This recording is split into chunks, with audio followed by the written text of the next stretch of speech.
Mr. Narayanan, so the man who learned the art of leadership during his tenure as VC of JNU, eventually provided leadership to the whole republic. कैसे कैसे लोग थे रीढ़ की हड्डी वाले. He stopped Bharat Ratna for Savarkar कि government president को यूज करते हैं एक रबर स्टाम्प की तरह. प्रेसिडेंट का ओथ होता है to preserve, protect and defend the constitution. He defended it. Manmohan Singh as Prime Minister, he said, history will treat me kindly. Let us examine whether the Constitution has failed us or we have failed the Constitution. गोरबाचोव उनको बोला कि Soviet union मेरा हाथ से फिसल रहा है, तो मार्गरेट थाचर ने बोला अपनी इंडिया को देखिए. अभी तक राष्ट्रपति भवन का एक सूट रिजर्व फॉर फॉरेनर्स. हम आजाद हो गए. नेपोलियन के साथ टिप्पू सुल्तान का स्ट्रेटेजिक रिलेशनशिप शुरू हुआ कि हम दोनों मिलकर ब्रिटिशर्स को यहाँ से हटाएंगे. That actually is the beginning of strategic relationship. वाह. कि टिप्पू सुल्तान ऐसे एक योद्धा थे जो पहली बार रॉकेट यूज किया था युद्ध में. तो ब्रिटिश लोग घबरा गए, ये रॉकेट कैसे आ गया. वो रॉकेट का एक नमूना अभी भी नासा में है. He has asked Prime Minister Bajpayee to deploy army. वो जैसे सायरन बजा के गाड़ी आया, मिलिट्री गाड़ी, जो लोग आ रहे थे अटैक करने के लिए, वो भागे. तो सोल्जर्स ने हमने तो भारत का आजादी के लिए लड़ाई किया था, खून भी बहाया हमारा, लेकिन जेल में हमको हिंदू चाय, मुस्लिम चाय, हिंदू पानी, मुस्लिम पानी दे रहे हैं. ये बड़ा हमको कष्ट दे रहा है. तो गांधी जी ने बोला हिंदू पानी मुस्लिम पानी जब मिलता है क्या करते हैं, हिंदू पानी मुस्लिम को मिला देते हैं और पीते हैं. लगता है हम कहाँ चले थे, कहाँ पहुँच गए.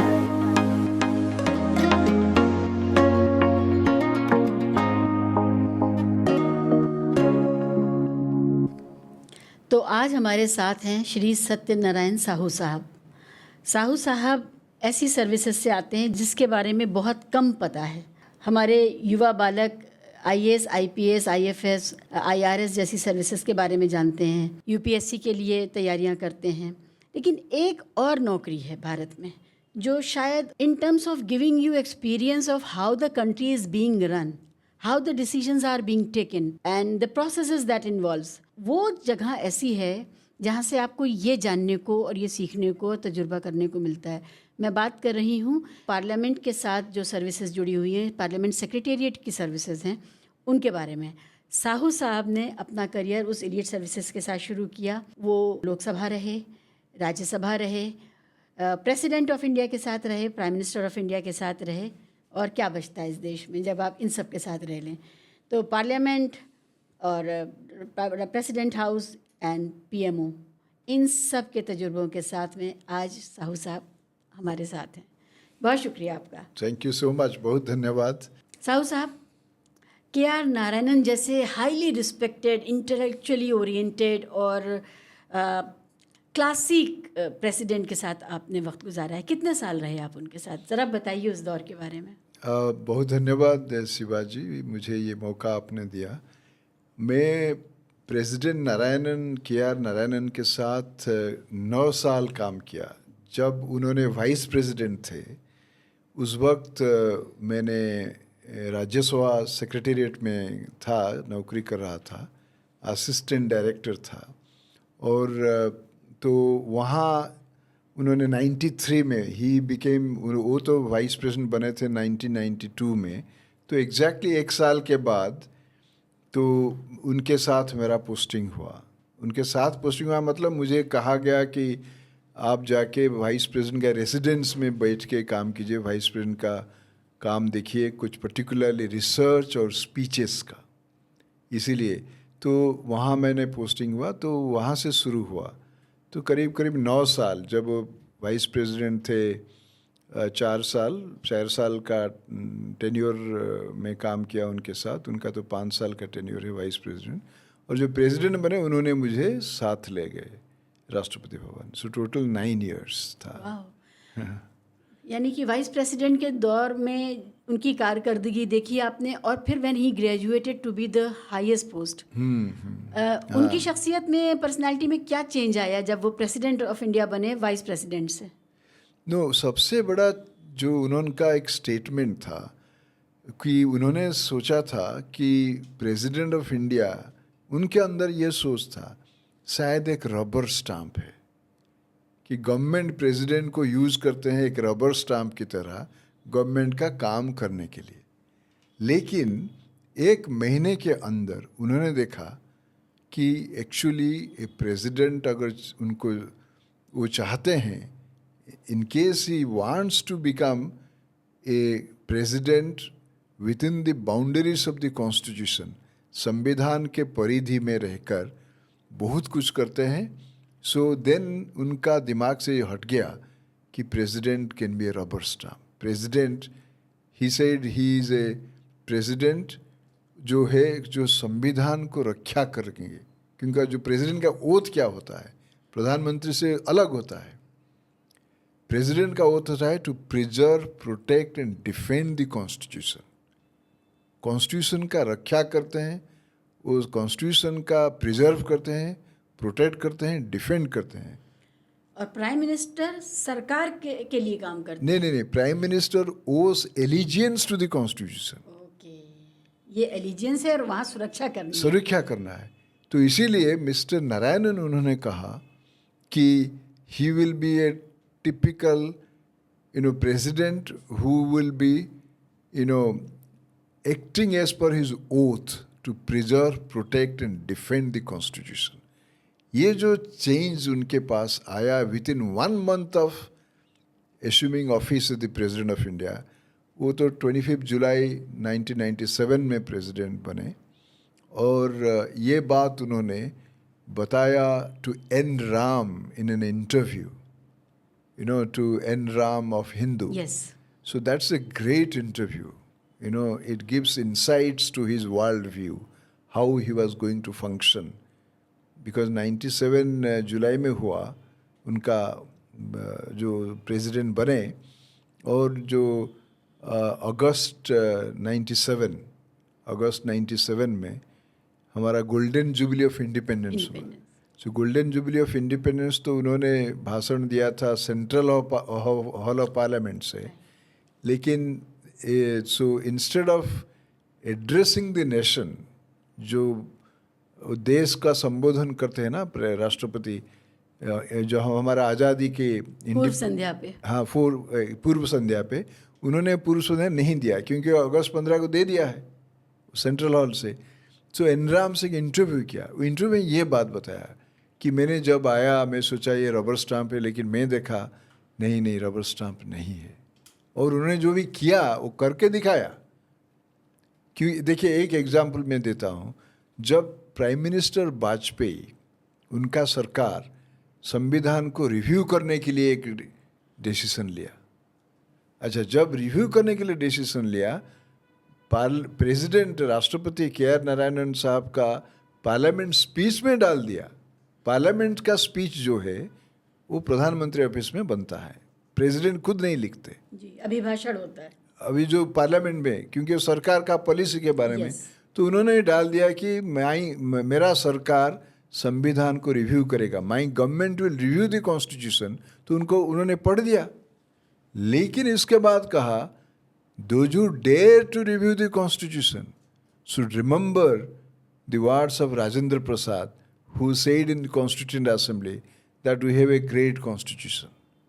तो जो साहस करते हैं संविधान को रिव्यू करने के लिए, राजेंद्र प्रसाद का जो शब्द है उसको ध्यान में रखना चाहिए. इसके बाद जब हमारा रिपब्लिक, मैं थोड़ा इसको बताना चाहता हूँ, रिपब्लिक डे का गोल्डन जुबली हुआ 2000 में, बिकॉज हमने रिपब्लिक बने 26 जनवरी 1950. तो 2000 में जब रिपब्लिक का गोल्डन जुबली हुआ तो वही सेंट्रल हॉल में उन्होंने वही रिव्यू का जो डिसीजन लिया था. उन्होंने कहा let us examine whether the constitution has failed us और we have failed the constitution. ये जो लाइन पूरा सब जगह हेडलाइन बन गया. और प्रधानमंत्री वाजपेयी को सारे सेक्शन से, मीडिया से, सिविल सोसाइटी से रिक्वेस्ट किया गया, please listen to the words of the president. And they requested him, do not review the constitution. And then Vajpayee ji, he was sensitive. उन्होंने भी एक डिसीजन लिया, एक कमिटी बैठाया, not to review the constitution but to review the working of the constitution. So उन्होंने जो oath लिए थे as president to preserve, protect and defend the constitution, he defended it. And now the constitution is being defended by people when they read the preamble. Yes. And when there is a assault on constitution, in the present times that we are confronting.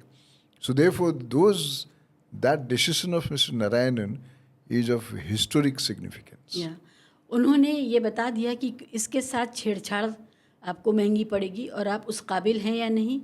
और दूसरी बात ये भी कि constitution ने हमें fail नहीं किया है, हम कॉन्स्टिट्यूशन के लायक नहीं बन सके। एग्जैक्टली ये जो words it's of great significance for our time, for the future also. ये बार बार याद रखने लायक बात याद रख देखिए जब हमारा देश में बहुत सारे संकट हम फेस करते हैं तो संविधान को हम देखते हैं। संविधान सभा के डिबेट जो संविधान बनाया, वो संविधान का सभा का जो संवाद डिबेट्स हो, देखिए जब सोवियत यूनियन हमसे पावरफुल था, न्यूक्लियर वेपन्स था, ठीक है, तो सुपर पावर था, लेकिन सोवियत यूनियन डिसइंटीग्रेट कर गया। जब सोवियत यूनियन डिसइंटीग्रेशन पहले गोर्बाचोव आए थे लंदन, वो उस वक्त का प्राइम मिनिस्टर जो थे मार्गरेट आल्वा से मिले, उन्होंने कहा सोवियत यूनियन मेरा हाथ से मार्गरेट थैचर सॉरी, तो उनको बोला कि सोवियत यूनियन मेरा हाथ से फिसल रहा है, हाथ से जा रहा है। तो मार्गरेट थैचर ने बोला आप इंडिया को देखिए, उसका संविधान को देखिए, उसका गणतंत्र को देखिए, कैसे इंडिया इतना सारे धर्म, इतना सारे भाषा, इतने बैकवर्डनेस, इतना गरीबी के बावजूद भी इकट्ठा रखा हुआ है। क्यों रखा गया है? वो संविधान की वजह से, गणतंत्र की वजह से। The federal character of our federal character, गणतंत्र, सारे धर्म को जो एक सम्मान की दृष्टि में देखने के लिए जो प्रावधान है, और इंडिया जो है कोई धर्म का बेसिस पे उसको कोई नहीं देखता। इंडिया इज इंडिया, ना इस्लाम की दृष्टि से कोई देखता है, ना हिंदुइज्म के बेसिस पे कोई देखता है, ना क्रिश्चियनिटी के बेसिस पे कोई देखता है। तो ये जो संविधान है उसको रक्षा करने के लिए जो प्रेसिडेंट नारायणन, जो उनका जो लेगेसी है, जो छोड़ के चले गए, ये सारे प्रेसिडेंट, सारे देश के लिए एक बड़ा सबक उन्होंने छोड़ के गए हैं। बहुत हिम्मत की बात है, खासकर जब आज के प्रेसिडेंट्स को हम देखते हैं और हमें लगता है कि जो कुछ भी वो लिख करके अभिभाषण उन्हें दिया जाएगा वो पढ़ते हैं। और हमने देखा जब नए पार्लियामेंट हाउस में शिफ्ट होने की बात आई, उस समय जो नए कॉन्स्टिट्यूशन की कॉपी थी सामने आई, प्रियम्बल में कुछ शब्द की हेरा फेरी हो गई थी और कहा गया ये पुराना वाला कॉपी आ गया है। पुरानी वाली कॉपी कैसे आ सकती है? नहीं, जो अभी लागू है, जो पहले भी लागू था, वो जो अभी भी लागू है, तो उन्होंने कहा नहीं सेकुलरिज्म, सोशलिस्ट, ये सारे बाद में इनकॉर्पोरेट किया गया। तो बाद में तो अमेंडमेंट तो जो होता है इफेक्टिव होता है ना। तो जम्मू एंड कश्मीर कॉन्स्टिट्यूशन में तो सेकुलरिज्म का बात था, सोशलिज्म का बात था। उस जम्मू एंड कश्मीर कॉन्स्टिट्यूशन को आपने डिस्पेंस मतलब उन्होंने हटा दिया। तो पहला संविधान जहाँ सेकुलरिज्म का बात था, सोशलिज्म का बात था, वो जम्मू एंड कश्मीर का था। अच्छा, तो देखिए 74 में जब केशवानंद भारती केस आया, बेसिक स्ट्रक्चर का बात आया, तो उस वक्त तो 74 में तो सेकुलरिज्म का बात नहीं था, लेकिन सुप्रीम कोर्ट बोल दिया था कि secularism is the basic structure of the constitution. वो जजमेंट में the spirit of constitution is that it is a basic structure, उन्होंने बेसिक स्ट्रक्चर बोला था। तो बेसिक स्ट्रक्चर को प्रेम्बल में लिखने से प्रॉब्लम क्या है? अगर तो आप बेसिक स्ट्रक्चर का बात आ रहा है तो बेसिक स्ट्रक्चर हमेशा के लिए बेसिक स्ट्रक्चर होता रहता है। ये आप थोड़ा निकाल देंगे, कुछ कर देंगे, इसके बाद बोले नहीं ये बेसिक स्ट्रक्चर, ये थोड़ी होता है। साहब ये शब्द हैं, बड़े मायनेदार हैं, लेकिन इन शब्दों की कोई अवहेलना करे और उनको उठा के फेंक देना चाहे, उसको रोकने के लिए क्या सिस्टम है हमारे पास? नहीं, देखिए रोकने के लिए हमारा जो इंस्टीट्यूशन से सुप्रीम कोर्ट ही एक संस्था सुप्रीम कोर्ट ही रोक सकता है। देखिए, बाबरी मस्जिद का डिमोलिशन के बाद जो सरकार थे मध्य प्रदेश में, राजस्थान में और कुछ स्टेट से जो डिसमिस करा गया और वहाँ प्रेसिडेंट्स रूल इम्पोज किया गया। अच्छा, वो एसआर बोमाई केस का जजमेंट में तो सुप्रीम कोर्ट खुद बोल दिया था कि ये जो सरकार था, ये बाबरी मस्जिद का डिमोलिशन के लिए उनको ये था, उन्होंने जस्टिफाई किया। अच्छा, सेकुलरिज्म को बेसिक स्ट्रक्चर का कॉन्स्टिट्यूशन भी बताया उन्होंने। 74 के बाद फिर दोबारा बार बार ये कहा जा रहा है, जो राम टेम्पल का जजमेंट में वही बताया गया है। Coming back to Rashtrapati Bhavan, Rashtrapati Bhavan की ज़िंदगी कैसी है? रोज़मर्रा की ज़िंदगी कैसे? गेस्ट आते हैं मिलने के लिए, देश के नागरिक आते हैं, क्या उनको इजाज़त है आने की? और जब विदेशी मेहमान आते हैं, डिग्निटरीज आते हैं, डिप्लोमेट्स आते हैं, तो प्रोटोकॉल्स क्या होते हैं? कुछ बहुत विशेष व्यवस्थाएं होती हैं। आम जनता जिसने राष्ट्रपति भवन नहीं देखा, ये प्रोग्राम कोई केरल से देखेगा, कोई नॉर्थ ईस्ट से देखेगा। राष्ट्रपति भवन अंदर से क्या होता है? नहीं, राष्ट्रपति भवन ये तो एक हिस्टोरिक बिल्डिंग है। जब वाइस रॉय का रेसिडेंस था वो, और पहली बार जब वाइस रॉय के साथ कोई मीटिंग करने के लिए गए 1 to 1 ऑन इक्वल टर्म्स, वो महात्मा गांधी गए थे। उनको बुलाया गया दांडी मार्च के बाद, लॉर्ड इरविन से बात 1 to 1। सो चर्चिल ने बोला, it was nauseating to see a naked fakir striding the palace steps of the vice-regal palace to have a parley with the representative of the king emperor on equal terms. So तो जब हम आज़ादी हो गया, देश आज़ाद हो गया, तो उन्होंने कहा कि Gandhi stepped into that place with lion clothes. So that was a symbol or indication कि eventually ordinary Indians will inherit that. वो 1930 में हुआ था। तो वो जो बिल्डिंग है, that is actually now represents the ethos of India's struggle for freedom to uphold the constitution. अच्छा, जो आपने पूछा, Rashtrapati Bhavan is open to public 100 round के लिए।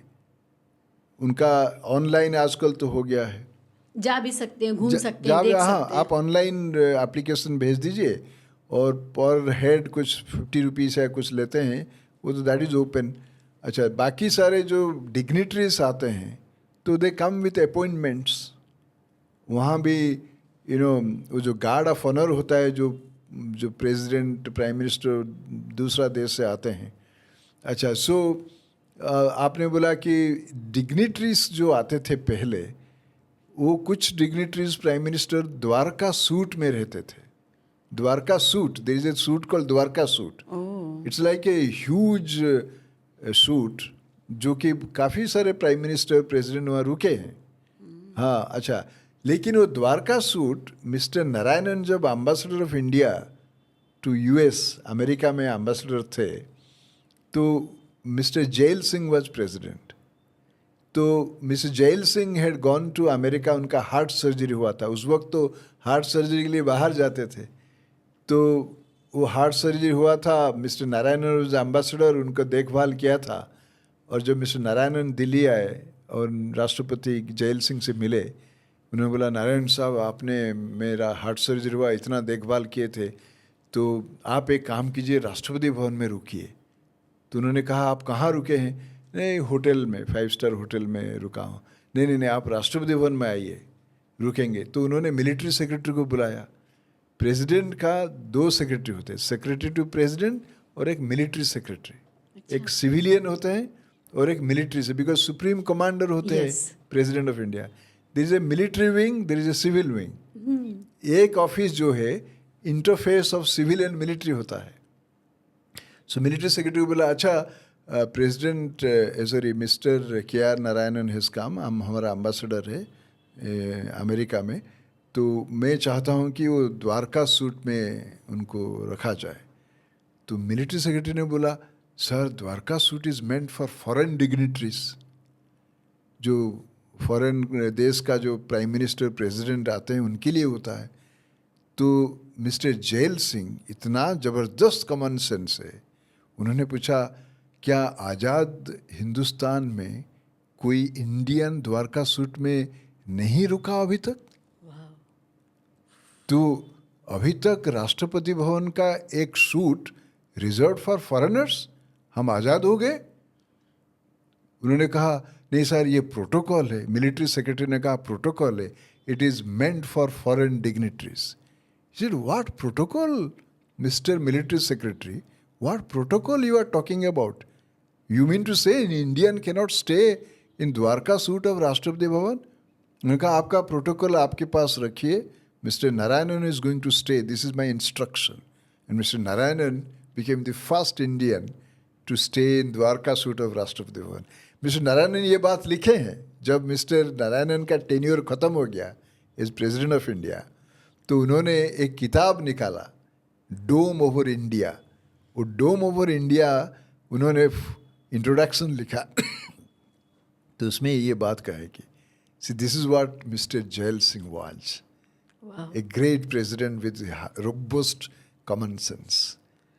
हम जैल सिंह साहब के दौर को समझ ही ना पाएं अगर ये एनेक्डोट ना हो। और ये एग्जैक्टली क्योंकि उनकी छवि बहुत खामोश और ना बोलने वाले प्रेसिडेंट की है, जैल सिंह साहब की। नहीं, उन्होंने तो पोस्टल बिल जब राजीव गांधी का, उन्होंने तो साइन नहीं किया और उसमें उन्होंने क्वेश्चन रेज किया।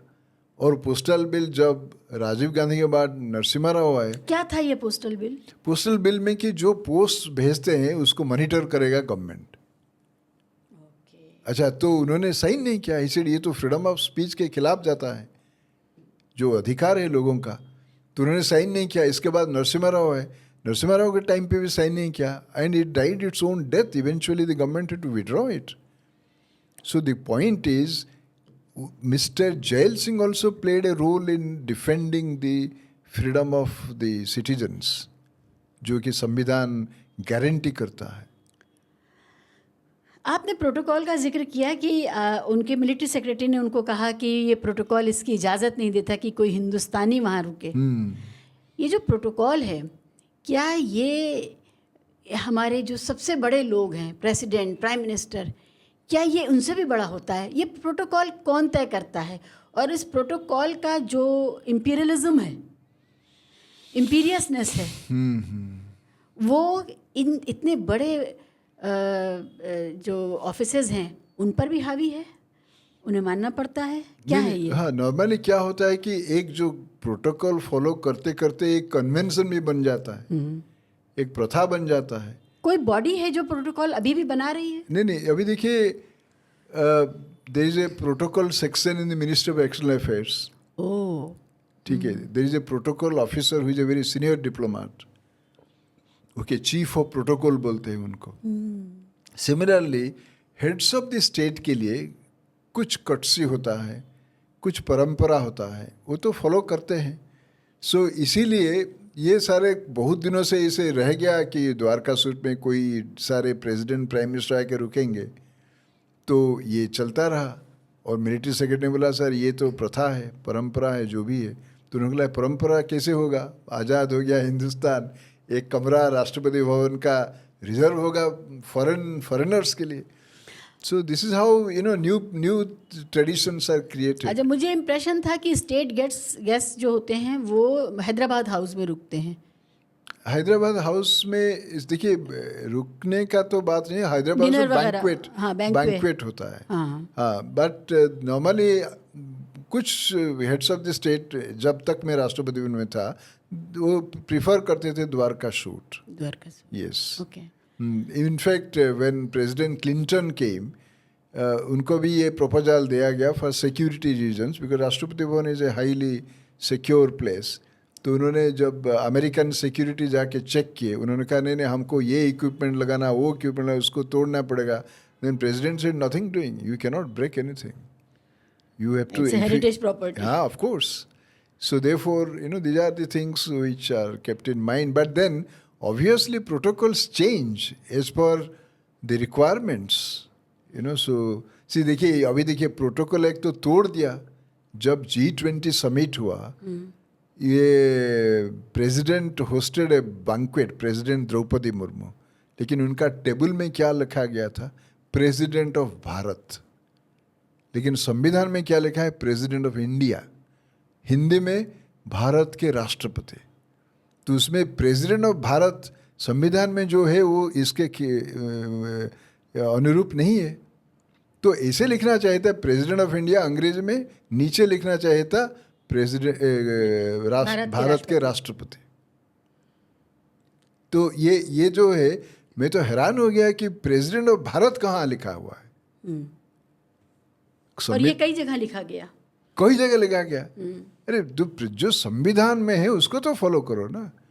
अंग्रेजी में है तो अंग्रेजी में प्रेसिडेंट ऑफ इंडिया, हिंदी में हो तो भारत के राष्ट्रपति। संविधान की परंपराएं, अब हमारा भी लोकतंत्र 75 साल का हो गया है, परिपक्वता आ रही है। संविधान की कुछ परंपराएं हैं जो खूबसूरत हैं और जो किसी को नुकसान नहीं पहुंचाती। आपने जैसे ये वाली बात कही, ये भारत का जो संविधान में लिखा है प्रेसिडेंट ऑफ इंडिया, ये टाइटल है अंग्रेजी में राष्ट्रपति के लिए। इनको तोड़ने वाले के लिए कोई रुकावट है क्या कोई भी इसको जब जैसे चाहे वो तोड़ सकता है, इसको छिन्न भिन्न कर सकता है?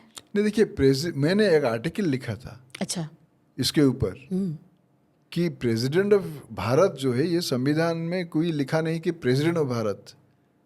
तो president Droupadi Murmu should have taken it up. इसे संविधान को तो फॉलो करो, because she is the preserver, protector and defender of the constitution. So she is hosting the banquet. Yeah.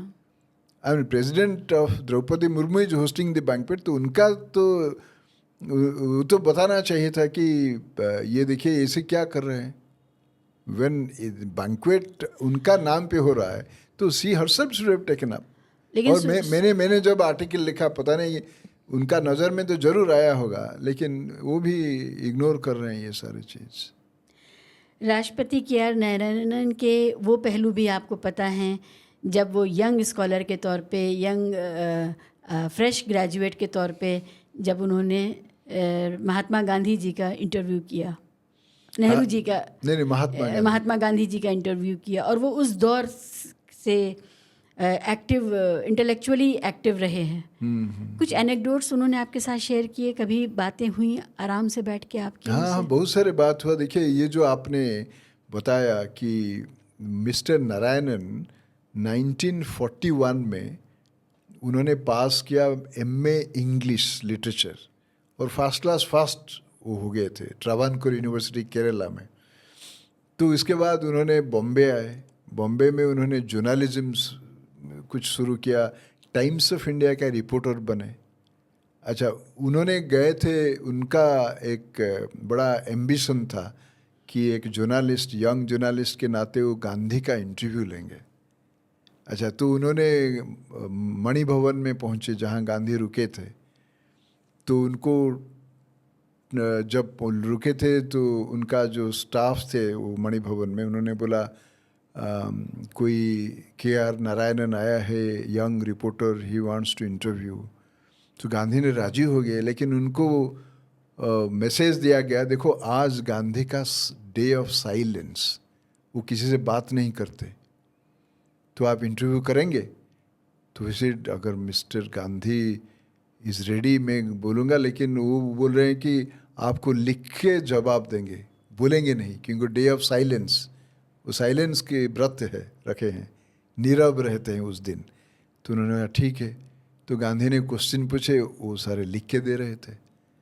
तो उनका सो ये एक बड़ा एक इतिहास का पन्ने से ये अगर देखेंगे, और ये collected works of Mahatma Gandhi, मुझे जितना याद है 10 अप्रैल 1945 में उन्होंने इंटरव्यू किया था। अच्छा, उस वक्त उनको स्कॉलरशिप भी मिल गया था, तो लंदन स्कूल ऑफ इकोनॉमिक्स जाके पढ़ाई करने के लिए। तो गांधी को पूछा, अगर कोई आदमी विदेश जाएगा और उनको पूछा जाएगा कि अनटचेबिलिटी जो हिंदू समाज में है या भारत की समाज में है, वो अनटचेबिलिटी जो समस्या है, इतना उत्कट समस्या है, उसको पूछेगा कि तुम क्या क्या करना चाहिए, तो एक इंडियन जो बाहर जा रहे हैं क्या उत्तर होना चाहिए? तो गांधी ने बोला वो इंडियन का उत्तर ये होना चाहिए कि ये हमारा इंटरनल प्रॉब्लम है और इंटरनल प्रॉब्लम को हम सुलझाने के लिए कोशिश करेंगे। अच्छा, ये जब चीज़ आया उन्होंने बोला था गांधी जी ने, और जब वो प्रेसिडेंट थे जोहानसबर्ग में रासिज्म के ऊपर एक कॉन्फ्रेंस हो रहा था, रासिज्म का नस्लवाद के ऊपर। तो उस वक्त बताया गया, कुछ दलित एक्टिविस्ट ने बोला नहीं, इंडिया में जो अनटचेबिलिटी है, अस्पृश्यता, वो एक रासिज्म, फॉर्म ऑफ रासिज्म डिक्लेयर करना चाहिए, नस्लवाद घोषणा करना चाहिए। तो मिस्टर नारायणन वो प्रेसिडेंट थे, उन्होंने एक भाषण में बोला, ये गांधी का रिप्लाई था, इंटरनल प्रॉब्लम है, हम बाहर जाके इसके ऊपर ज़्यादा शोर शराबा करना नहीं चाहिए। हमारा संविधान में लिखा गया है कि अनटचेबिलिटी इज एबोलिश्ड, बहुत सारे कानून भी बन गया है, so that will take care.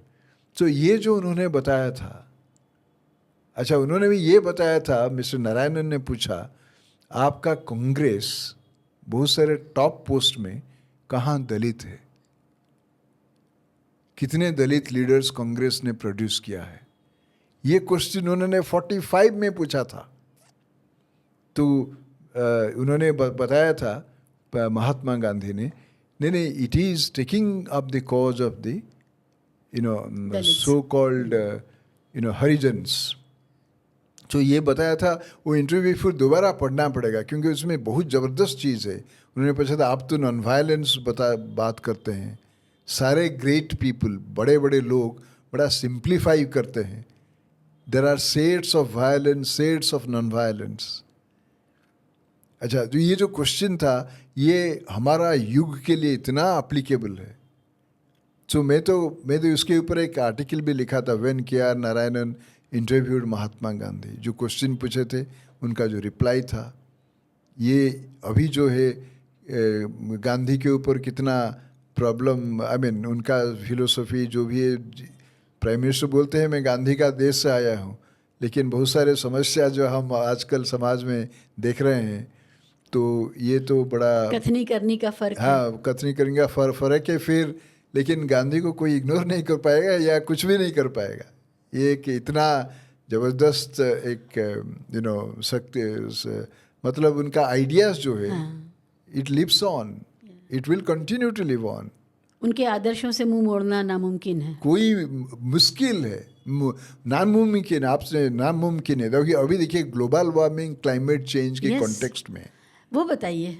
देखिए global warming, climate change context में एक इंडिया इंटरनेशनल सेंटर में एक सेमिनार हुआ था, Gandhi in the context of global warming. अच्छा, मैं जाके 2-3 पेपर प्रेजेंट किया। मेरा प्रेजेंटेशन के बाद एक जर्मन स्कॉलर उन्होंने आके मुझे एक किताब दिया। वो किताब का नाम है surviving the century, facing climate chaos. वो किताब पूरा मैंने पढ़ा, कहीं भी गांधी का नाम नहीं है, लेकिन फर्स्ट पेज में वो फोरवर्ड में लिखा है, 4 normative principles can save humanity from global warming and climate change. 4 normative principles. What are they? He said, पहला जो है अहिंसा, नॉन वायलेंस। सेकेंड जो है सस्टेनेबिलिटी। थर्ड जो है respect. Fourth justice. So non violence, sustainability, respect and justice. और वो किताब का पूरा किताब में गांधी का नाम नहीं है। सो जर्मनी से जो किताब छप रहा है, वर्ल्ड फ्यूचर काउंसिल का किताब है, उसमें नॉन वायलेंस लिखा गया है, फ्लैग किया गया है कि ये हमको बचाएगा एक ग्लोबल वार्मिंग, क्लाइमेट चेंज से। सो देखिए, गांधी ने तो हमारा आज़ादी के लिए नॉन वायलेंस अप्लाई किया था, लेकिन प्लानेट बचाने के लिए अभी नॉन वायलेंस का बात हो रहा है। और वो कहाँ से आ रहा है? जर्मनी से आ रहा है, जो कि हिटलर का वायलेंस दिखा था, और पूरा ग्लोबल वायलेंस उन्होंने बना दिया, हिटलर का violence. So this is the significance of Gandhi. No, when president Narayanan France गए थे, जब स्टेट विजिट था, तो उनका बैंक्वेट स्पीच, जो भोज देते हैं ना, प्रेसिडेंट ऑफ फ्रांस जो भोज दिए थे, ऑफिशियल डिनर, तो उसमें उन्होंने एक जिक्र किया था कि अभी तो हमारा इंडिया फ्रांस में एक स्ट्रैटेजिक डायलॉग या स्ट्रैटेजिक रिलेशनशिप बन गया था। तो उन्होंने कहा कि स्ट्रैटेजिक डायलॉग का एक इतिहास भी था। तो इतिहास क्या था? तो प्रेसिडेंट नारायणन उन्होंने बताया कि नेपोलियन के साथ टीपू सुल्तान का स्ट्रैटेजिक रिलेशनशिप शुरू हुआ था। वाह, ठीक है, बिकॉज टीपू सुल्तान ब्रिटिश के खिलाफ ज़बरदस्त लड़ाई किए थे, और ब्रिटिश जो उस वक्त का और अभी भी मान रहे हैं कि टीपू सुल्तान ऐसे एक योद्धा थे जो पहली बार रॉकेट यूज़ किया था युद्ध में। तो ब्रिटिश लोग घबरा गए, ये रॉकेट कैसे आ गया। वो रॉकेट का एक नमूना अभी भी नासा में है, और प्रेसिडेंट कलाम एक बार रेफर कर रहे थे उसको। तो मिस्टर नारायणन ने कहा टीपू सुल्तान फ्रेंच रिवॉल्यूशन को सपोर्ट किए थे, और he became a member of the Jacobin club. अच्छा, देन उन्होंने नेपोलियन के साथ एक अंडरस्टैंडिंग भी बनाया कि हम दोनों मिलके ब्रिटिशर्स को यहाँ से हटाएंगे। ये बात में प्रेसिडेंट नारायणन का ड्राफ्ट बैंक्वेट स्पीच में था, मैंने ही उसको इंक्लूड किया। तो मिस्टर नारायणन ने मुझे बुलाया, बोला अच्छा नेपोलियन या टीपू सुल्तान के बीच करस्पॉन्डेंस चल रहा था, चिट्ठी आदान प्रदान हो रहा था। तो उन्होंने बोला कोई चिट्ठी का कॉपी मिल जाएगा? तो मैंने जब राष्ट्रपति में था मेरे स्टाफ को बुलाया, अरे ये चिट्ठी कॉपी कहाँ से मिलेगा? नेपोलियन टीपू सुल्तान को चिट्ठी लिखे थे या टीपू सुल्तान नेपोलियन को चिट्ठी लिखे थे? तो मेरे एक कोलीग था लाइब्रेरी में, उसका नाम है प्रकाश। अभी भी रिटायरमेंट के बाद ही सो कॉम्पिटेंट, रिटायरमेंट कब से रिटायर कर गया, एवरी प्रेसिडेंट उनको रखा हुआ है, अभी भी कॉन्ट्रैक्चुअल है उसका। प्रकाश से नहीं सर, वो जो सोर्ड ऑफ टीपू सुल्तान एक सीरियल हुआ था, वो किताब में शायद कुछ मिल जाए। तो किताब को मार्केट से मंगाया और अपेंडिक्स में मिल गया। वाह, नेपोलियन का चिट्ठी टू टीपू सुल्तान। तो नेपोलियन जब इजिप्ट में आए तो उन्होंने कहा कि I have reached Egypt with an invincible army, we will come together throw British out of India. अच्छा, तो मिस्टर नारायणन ने कहा कि नेपोलियन का और टीपू सुल्तान का बीच जो अंडरस्टैंडिंग था मिलिट्री फील्ड में, that actually is the beginning of strategic relationship. Awesome, yes. अच्छा, देन जैसे ही मिस्टर नारायणन एलिजी पैलेस, जो प्रेसिडेंट का पैलेस होता है फ्रांस में, जैसे ही मेंशन किया, इतना ताली हुआ, because for French people Napoleon is a national hero. अच्छा, हमारा संविधान जब बना, फर्स्ट संविधान जो कैलीग्राफिक पेंटिंग उसमें टीपू सुल्तान का भी पेंटिंग है। राम, कृष्णा, बुद्धा, अकबर, टीपू सुल्तान की पेंटिंग है। सो अभी जो कुछ लोग बोल रहे हैं कि टीपू सुल्तान ये कुछ प्रॉब्लम कर रहा था, उसको क्यों करेंगे, और ये वो है, इसको हिंदू विरोधी के तौर पे प्रस्तुत कर रहे हैं। That is very unfortunate. अच्छा, फिर नेताजी सुभाष बोस, उनका जब प्रोक्लेमेशन ऑफ आज़ाद हिंद फौज, उसमें टीपू सुल्तान का नाम है। अच्छा, यस। तो हमारे जो हीरोज हैं उनके हीरो थे टीपू सुल्तान। हाँ। और आप आजकल की फालतू व्हाट्सएप ज्ञान की हिस्ट्री पढ़ के कहाँ कहाँ भटक रहे हैं। नासा में भारत का टीपू सुल्तान का रॉकेट है, और ये प्रेसिडेंट कलाम ने ये और लिखा प्रेसिडेंट है। एपीजे कलाम ने इसका रेफरेंस दिया अपने भाषण में। जाइए कुछ पढ़िए लिखिए जाके। नहीं, देखिए, इवन प्रेसिडेंट कोविंद, उनको जो बुलाया गया कर्नाटका असेंबली में, जब कांग्रेस सरकार था, कर्नाटका असेंबली को एड्रेस करने के लिए, प्रेसिडेंट कोविंद भी टीपू सुल्तान का नाम लिए, और president Kovind was appointed by Modi सरकार। अच्छा, तो जब उन्होंने कहा कि वहाँ का बीजेपी ने बोला कि नहीं, that speech must have been drafted by somebody. अरे, प्रेसिडेंट स्पीच जब दे दिया उनका ही हो गया ना, ये थोड़ी कि कोई ड्राफ्ट किया उनका हो गया। सो ये जो हमारा जो इतिहास है, उसको तोड़ मरोड़ करने का ये जो चीज़ है, ये बड़ा गलत है ना। So this is what it is. ज़बरदस्त piece of information from history. यही मामला है महाराज शिवाजी का। उनके सिपह सालार, उनके सेनापति मुसलमान थे। अभी क्या हिंदू मुसलमान कर रखा है। जाइए, जा कर के असली इतिहास पढ़िए, देश को समझिए, देश के हीरोज़ कौन है उनको समझिए, और यहीं से पता चलेगा कि हमें आज जो दिया जा रहा है वो कितना उसमें नीर चीर करने की ज़रूरत है। नहीं, और एक बात देखिए, महात्मा गांधी ने खुद लिखे हैं, हमको आज़ादी मिलने से पहले दिल्ली में रेलवे स्टेशन में हिंदू पानी मुस्लिम पानी बेचा जाता था। अच्छा, आपको मालूम है? नहीं। हिंदू चाय मुस्लिम चाय। ओह, स्टेशन में वो वेंडर्स जो है ऐसे चिल्लाते थे, हिंदू चाय मुस्लिम चाय, हिंदू पानी मुस्लिम पानी।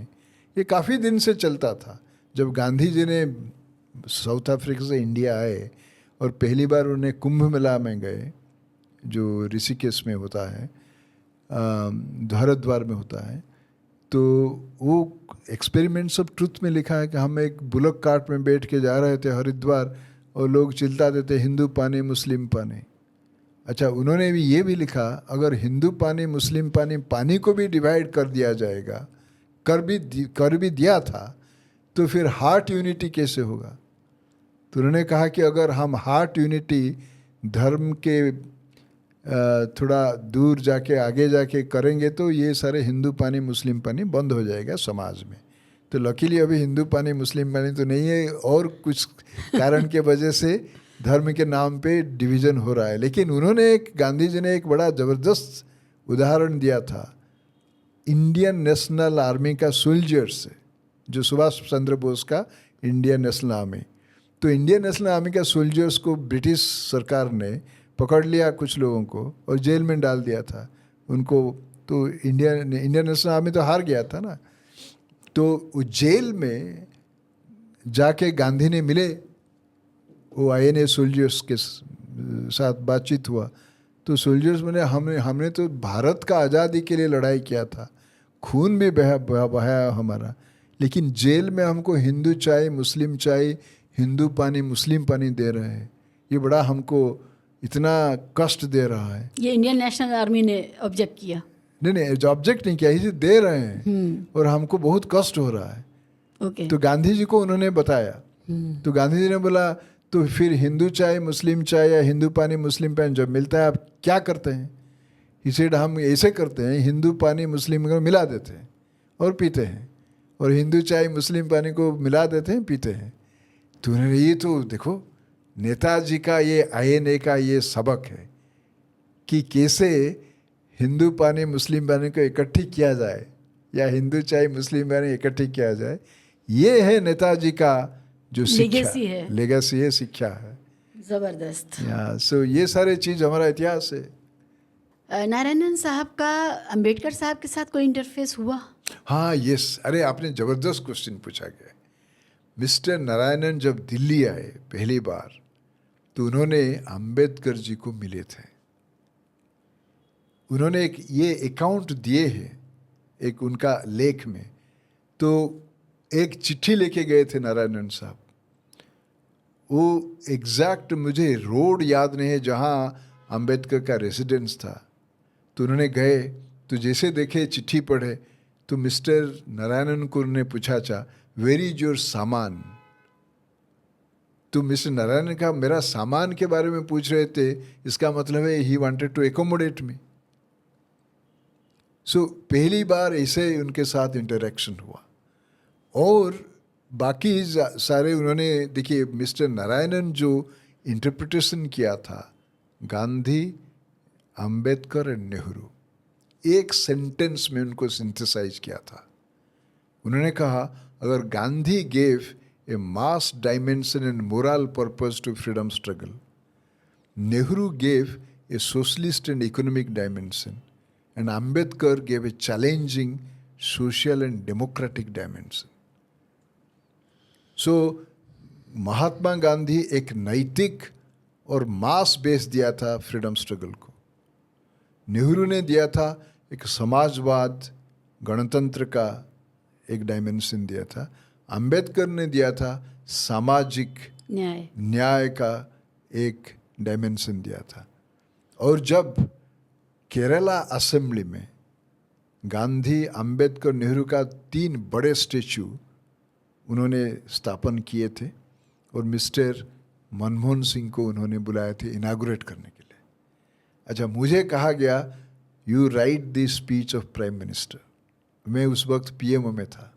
अभी मुझे इस पर आना था, चलिए ठीक है। So what I'm saying is, so that speech of Prime Minister Manmohan Singh उन्होंने KR नारायणन से शुरू किया, the great son of Kerala. He synthesized the vision of Gandhi, Nehru and Ambedkar in one sentence. और आप जो है ये तीनों महान हस्तियों का स्टेचू के लिए मुझे आमंत्रण किया है. So he said that if Gandhi gave a moral purpose and mass dimension to freedom struggle, Nehru gave a socialist dimension, and Ambedkar gave a challenging social and democratic dimension. So, this is how India is. मैं सोच रही हूँ कि कितने बड़े लोग कितने गहरे आदर्शों को समेटे हुए अपने विजन को वो लागू कर रहे थे भारत के ऊपर, और उसमें सबके लिए सब कुछ था. आज के दौर में जब हम सियासत को देखते हैं, राजनीति को देखते हैं और आज के नेताओं को देखते हैं, और जिस तरह से किसी भी तरह का सोच और आदर्श के बिना वो इधर से उधर पाले बदलते हैं, पार्टी बदलते हैं, तो लगता है कि हम कहाँ चले थे, कहाँ पहुँच गए हैं. खैर, वो बाद की बात है. That lamenting goes on. आप कलाम साहब के साथ भी आपने वक्त गुजारा है एज हिज OSD, छोटा सा वक्त. Press secretary. Press secretary. Kalam साहब बहुत ही लोकप्रिय राष्ट्रपति रहे हैं. युवाओं में बड़े लोकप्रिय रहे हैं, बच्चों के अंदर भी. हाँ, बच्चों में बहुत लोकप्रिय रहे हैं. आपका वो वक्त कैसा गुजरा, आप कैसे उन्हें याद करेंगे? नहीं, देखिए, प्रेसिडेंट कलाम जी के साथ मेरा जो था वो 5 दिन का था. मैं जब मेरा टेन्योर, प्रेसिडेंट नारायणन साहब का टेन्योर 25 जुलाई 2002 में ख़त्म हुआ, तो मिस्टर कलाम आए, तो then I was asked to continue करने के लिए. तो मुझे जो मेरा एक्सपीरियंस रहा, बहुत सिंपल आदमी थे और इतना प्रोटोकॉल नहीं फॉलो इतना प्रोटोकॉल कॉन्शियस नहीं थे, तो काफ़ी मिलते थे लोगों से. और he is the only president, जब उन्होंने ओथ लिया तो मेरे पास कम्युनिकेशन आया कि बच्चे उनका ओथ सेरेमनी में पार्टिसिपेट करें. 100 बच्चे हिंदुस्तान के डिफरेंट पार्ट्स में ओथ सेरेमनी. तो वहाँ फिर 100 बच्चों के लिए अरेंज किया गया सेंट्रल हॉल ऑफ पार्लियामेंट. उनके लिए डिनर भी उस दिन अरेंज किया. उन्होंने बोला कि उन्होंने बोला प्रेस रिलीज़ में ये सारे बच्चों का कुछ नाम लिखो, ठीक से लिखो. अच्छा, देन ये सारे ये बड़ा मैंने देखा कि somebody is so keen for children of India. That is great thing. And then another thing which I found, एक बार क्या हुआ, उन्होंने जब राजघाट गए, जिस दिन ओथ लिए, तो वो राजघाट गए, that is a kind of a protocol. Mahatma Gandhi के समाधि में जाके पुष्प अर्पण करना है, फूल देना है. तो मैं गया, तो तो उन्होंने क्या नॉर्मली क्या होते हैं, प्रेसिडेंट जाके बैठते हैं चेयर में वहाँ जूता खोलने के लिए. Okay, so somebody comes to open the shoes, तो उन्होंने मना किया, जिन्हें मैं खुद खोलूँगा, जिससे लेस को खुद. अच्छा, मैंने उसको प्रेस रिलीज में डाल दिया. अच्छा, कि president Narayanan, president Kalam, he refused somebody else to open his shoe lace. तो ये हिंदुस्तान टाइम्स में एडिटोरियल लिखा कि देखिए, this is what the first citizen, he shows the way. Attendant को मना किया, मेरा जूता का जो फीता होता है या लेस होता है उसको डोंट ओपन इट. अच्छा, that was a great message was conveyed to the country. Yes. And then उन्होंने एक बार मुझे बुलाया. उन्होंने कहा कि have you read a book called future of revolutions? Future of revolutions? Revolutions. I said, no, sir, I haven't read. Do one thing, you try to get a copy in the library. अगर library में नहीं है, मेरे से ले लो, पढ़ो. अच्छा, तो this is the very interesting dimensions of president Narayanan, president Kalam, sorry. So लेकिन प्रेसिडेंट कलाम बाद में उनका जो तो मैं वापस आ गया राज्यसभा सेक्रेटेरिएट. बाद में कुछ मैंने देखा कि he was a man of ethics. क्योंकि कहते हैं एक सूटकेस लेकर आए थे. हाँ, ये वेरी सिंपल, एक्सट्रीमली सिंपल, बहुत सिंपल है. तो ये भी बात सही है कि he was not at all attach to any material dimensions of life. तो एक तो है, लेकिन उनका जो समझ, मुझे मेरे हिसाब से, I may be pardon for saying so, कि संविधान के ऊपर जितना उन्होंने जो सोच या पता नहीं होना चाहिए था, या उनको जो एडवाइस दिया गया था, कुछ प्रॉब्लम था. इसे क्या हुआ देखिए कि बिहार असेंबली को डिसॉल्व कर दिया मनमोहन सिंह कैबिनेट ने, prime minister Manmohan Singh cabinet में. तो जैसे डिसोल्यूशन होगा, वो प्रेसिडेंट के सिग्नेचर के लिए भेजा गया. वो प्रेसिडेंट कहाँ थे? मॉस्को में थे. तो उनको फैक्स कर दिया, और फैक्स उन्होंने 10 मिनट में साइन करके भेज दिया. तो बिहार असेंबली डिसॉल्व हो गया. नीतीश कुमार मुख्यमंत्री थे, उनका मतलब उन्होंने कुर्सी खोया, मुख्यमंत्री का कुर्सी. जिसके बाद उन्होंने सुप्रीम कोर्ट गए. सुप्रीम कोर्ट में डिसीजन दिया कि जो डिसोल्यूशन हुआ बिहार असेंबली, वो संविधान के खिलाफ था. जैसे ये आ गया मैसेज, सुप्रीम कोर्ट का जजमेंट, मिस्टर कलाम, बिकॉज उन्होंने तो ओथ लिए है ना, to preserve, protect and defend the constitution. तो डिसीजन तो लिया कैबिनेट ने, लेकिन उन्होंने साइन किए हैं. तो उन्होंने बोला मेरे वजह से, दिस मीन्स उन्होंने सोचा कि मैं संविधान का रक्षा नहीं कर पाया, तो उन्होंने कहा कि मैं रिजाइन कर दूंगा. उनका सेक्रेटरी, उनका मेमोयर्स में लिखा है इसके बारे में. लेकिन प्रधानमंत्री मनमोहन सिंह उनको फ़ोन किए. इसे no sir, this is the decision of the cabinet, आप क्यों रिजाइन करेंगे? तो उन्होंने रिजाइन नहीं किया. नहीं, देखिए, इसका मतलब द मैन हैड एथिक्स, कि मैं सिग्नेचर तो डाल दिया, डिसॉल्व हो गया, सुप्रीम कोर्ट कहा ये संविधान के खिलाफ है. सो ही वाज सेंसिटिव, उनको आघात लगा. वेयर एज अदर प्रेसिडेंट जिसका डिसीजन अनकॉन्स्टिट्यूशनल, उन्होंने तो कुछ नहीं ऐसे बोला कि मैं रिजाइन कर रहा हूँ. प्रणब मुखर्जी का डिसीजन भी, जो प्रेसिडेंट्स रूल इम्पोज किया गया उत्तराखंड अरुणाचल, वो तो सुप्रीम कोर्ट ने कहा unconstitutional. He never said he would resign, but Kalam साहब सेड ही रिजाइन. एंड उन्होंने सावरकर का भी पिक्चर अनवेल किया था in parliament, right in front of Gandhi's picture. उसके वजह से उनको क्रिटिसिज्म भी हुआ. अरे, Savarkar was tried along with Nathuram Godse, so why did you go there? And after that he refused to come to Central Hall to unveil any portrait or statue. अच्छा. Yes, he refused to come because he faced lot of criticism. और K.R. Narayanan साहब, he stopped Bharat Ratna for Savarkar.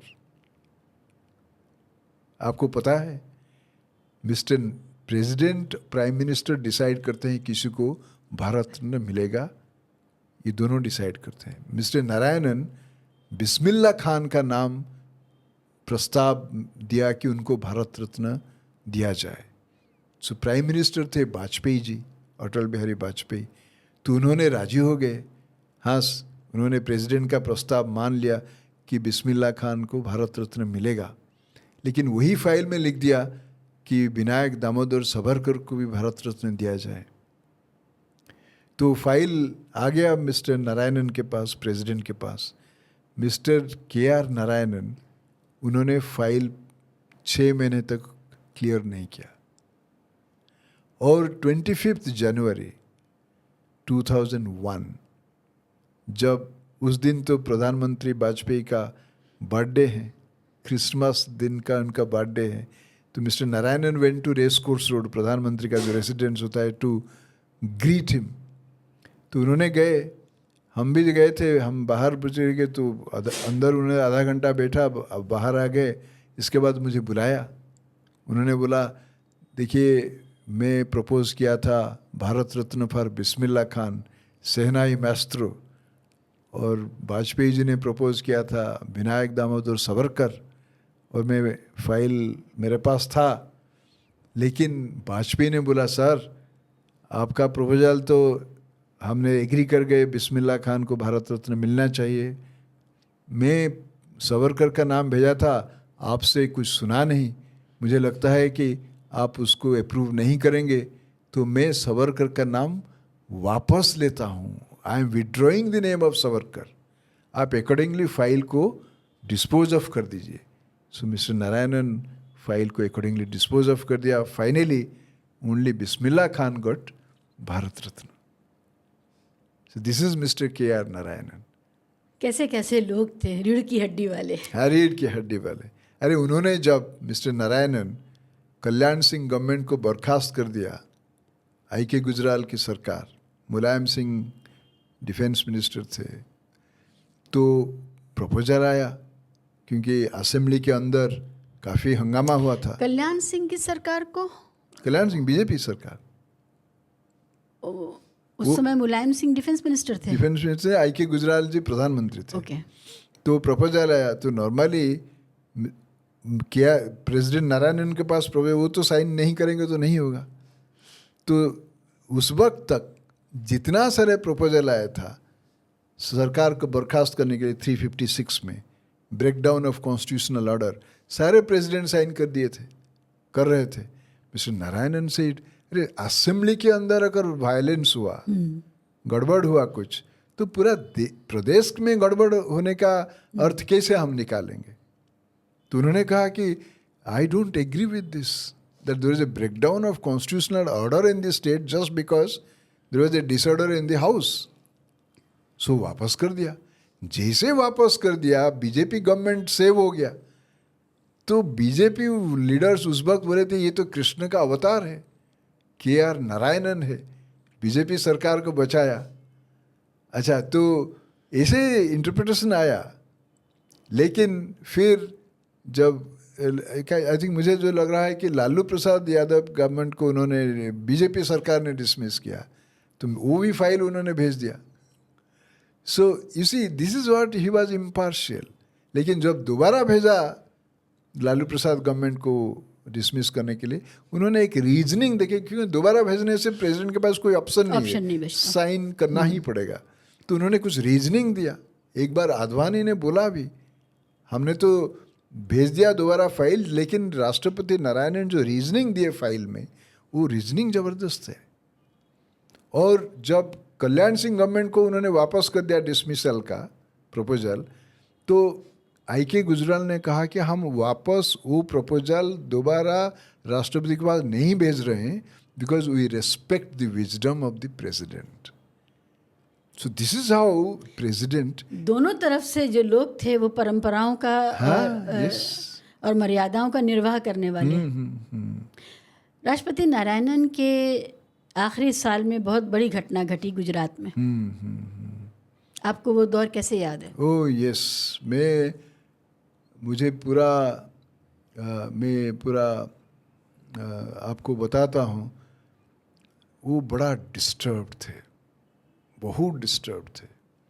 Pressure आ रहा था, क्यों president क्यों statement नहीं दे रहा है। गोधरा कांड और उसके बाद जो गुजरात में हिंसा हुई, गोधरा कांड जैसे हुआ, president's office issued a message condemning, उसको निंदा करते हुए एक प्रेस रिलीज हुआ था, एंड कंडोलेंस भी भेजा गया था टू द विक्टिम्स।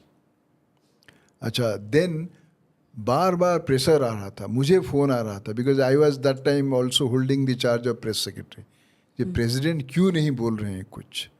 देन मैं उनके पास गया, आई सेड सर इतने सारे फ़ोन आ रहा है to make a statement on Gujarat. He said well when the governments are engaged, जब सरकार कुछ कर रहे हैं तो प्रेसिडेंट को उसमें बोलना कितना सही होगा कितना सही नहीं होगा वो भी देखना पड़ेगा। लेकिन जब निर्मला देशपांडे आए और उन्होंने जो चिट्ठी लिखा था, he told me he has asked Prime Minister Vajpayee to deploy army. And because of that, army was deployed. लेकिन आर्मी डिप्लॉय होने से क्या होगा? उसको तो ऑर्डर ही नहीं दिए गए। नहीं, क्योंकि सिविल अथॉरिटीज उनको यूज करना पड़ेगा। लेकिन निर्मला देश पांडे आए मीटिंग प्रेसिडेंट से मिलने के लिए। उन्होंने कहा सर हम साबरमती आश्रम में थे और कुछ लोग आए कि बोले कि साबरमती आश्रम को अटैक करेंगे, निर्मला देश पांडे को अटैक करेंगे। तो उन्होंने उस वक्त फ़ोन किया, एक जो मिलिट्री ऑफिसर जो डिप्लॉय हुआ था उनको फ़ोन किया। उस वक्त तो ज़्यादातर लैंडलाइन ही था, मोबाइल बहुत कम लोगों के पास था। तो फ़ोन उठाया, इसे देखिए मैं कुछ नहीं कर पाऊँगा अगर मुझे आदेश नहीं आएगा सिविलियन अथॉरिटी से। लेकिन उन्होंने ये बताया मैं हमारा मिलिट्री का एक जीप है, वो जीप का सायरन बजा के इधर उधर करता हूँ गाड़ी का। गाड़ी एक बार साबरमती आश्रम के पास जाएगा, फिर दोबारा वापस आएगा, 2-4 बार सायरन लगा के उसको गाड़ी इधर उधर होगा। वो जैसे सायरन बजा के गाड़ी आया, मिलिट्री गाड़ी, जो लोग आते थे आ रहे थे अटैक करने के लिए, वो भागे। तो ये चीज़ निर्मला देश पांडे जी ने प्रेसिडेंट नारायणन को बताया। तो मिस्टर नारायणन का रिस्पॉन्स था, मीटिंग में मैं था वो जब सुन रहा था, उन्होंने कहा देखिए अगर एक जीप सिर्फ सायरन बजा के लोगों को भगा दिया, राइटर्स को भगा दिया, अगर एक्चुअली इफेक्टिवली डिप्लॉय होता तो ये वायलेंस नहीं होता। इसके बाद उन्होंने एक स्टेटमेंट इशू किया कुछ दिनों के बाद, जब उस वक्त का chairman of the human rights commission, national human justice Verma थे। उन्होंने काफ़ी देर तक बातचीत हुआ। तो उन्होंने बोला कि सर मैं जो देखा गुजरात में, पता नहीं मैं कब किस रात सो पाऊँगा, इतना भयंकर चीज़ मैंने देखा। तो फिर एक स्टेटमेंट उन्होंने इशू किया था जब पार्लियामेंट के अंदर सम रूल के अंडर डिस्कशन हुआ, जब वोटिंग हुआ, तो उन्होंने कहा कि what happened in Gujarat was a crisis, is a crisis of a state and society. ये समाज और ये राष्ट्र के लिए एक संकट था। सिर्फ गुजरात के लिए संकट नहीं था, हमारा राष्ट्र और समाज के लिए। Therefore he appealed for peace to all sections of society. That was widely reported. Okay, so you see this is what he did. And then victims of Gujarat violence, उसमें एक आर्मी ऑफिसर भी था। वो जब आए, पहले उन्होंने प्रधानमंत्री वाजपेयी को मिलने के लिए आए, टाइम मांगा, वाजपेयी मना कर दिया, वाजपेयी जी मना कर दिए थे। देन राष्ट्रपति भवन को टाइम के लिए उन्होंने रिक्वेस्ट किया राष्ट्रपति को मिलने के लिए। मिस्टर नारायणन इमीडिएटली एग्रीड, और वो मीटिंग में मैं भी था। They came and that fellow who was army, he said sir you are the supreme commander. मैं आर्मी में भी था, मेरे साथ ये हुआ है। एंड मिस्टर नारायणन का आंखों में आंसू आ गया। और Mrs Narayanan, first lady Usha Narayanan, उन्होंने इमीडिएटली, कुछ बच्चे भी थे, उनके लिए बिस्कुट, खाना, कपड़े कुछ अरेंज इमीडिएटली किया। और उनको ऐसे this is what is called Gandhi ने क्या कहा जब हमारा आज़ाद हुआ भारत, गांधी कहाँ थे? दिल्ली में थे थोड़ी, वो नोआखाली में थे। जो लोगों के जो दुख दर्द जो कम्युनल राइट का रोकने की कोशिश कर रहे थे। हाँ, सो मिस्टर नारायणन दैट टाइम जो भी सफरिंग ह्यूमैनिटी उनके साथ होना चाहिए। So that meeting with victims of Gujarat riot was in fact evocative of Gandhi, trying to heal the wounds in communal riots in Noakhali. और मिस्टर नारायणन का आंखों में आंसू आ गया। And then a press release was issued. आप वहाँ मौजूद थे? मैं खुद मौजूद था। He could not speak properly. So this is what the leadership of a republic means. President Narayanan की इस बारे में अटल जी के साथ, प्राइम मिनिस्टर अटल के साथ कोई बातचीत हुई, कोई आदान प्रदान हुआ चिट्ठी का या कुछ भी? वो तो होता है, वो जो चिट्ठी तो आदान प्रदान हुआ तो प्रिविलेज्ड कम्युनिकेशन है, वो आप पब्लिक नहीं कर सकते। क्योंकि प्रेसिडेंट प्राइम मिनिस्टर का जो आदान प्रदान चिट्ठी होता है उसको अंग्रेज में बोलते हैं प्रिविलेज्ड कम्युनिकेशन।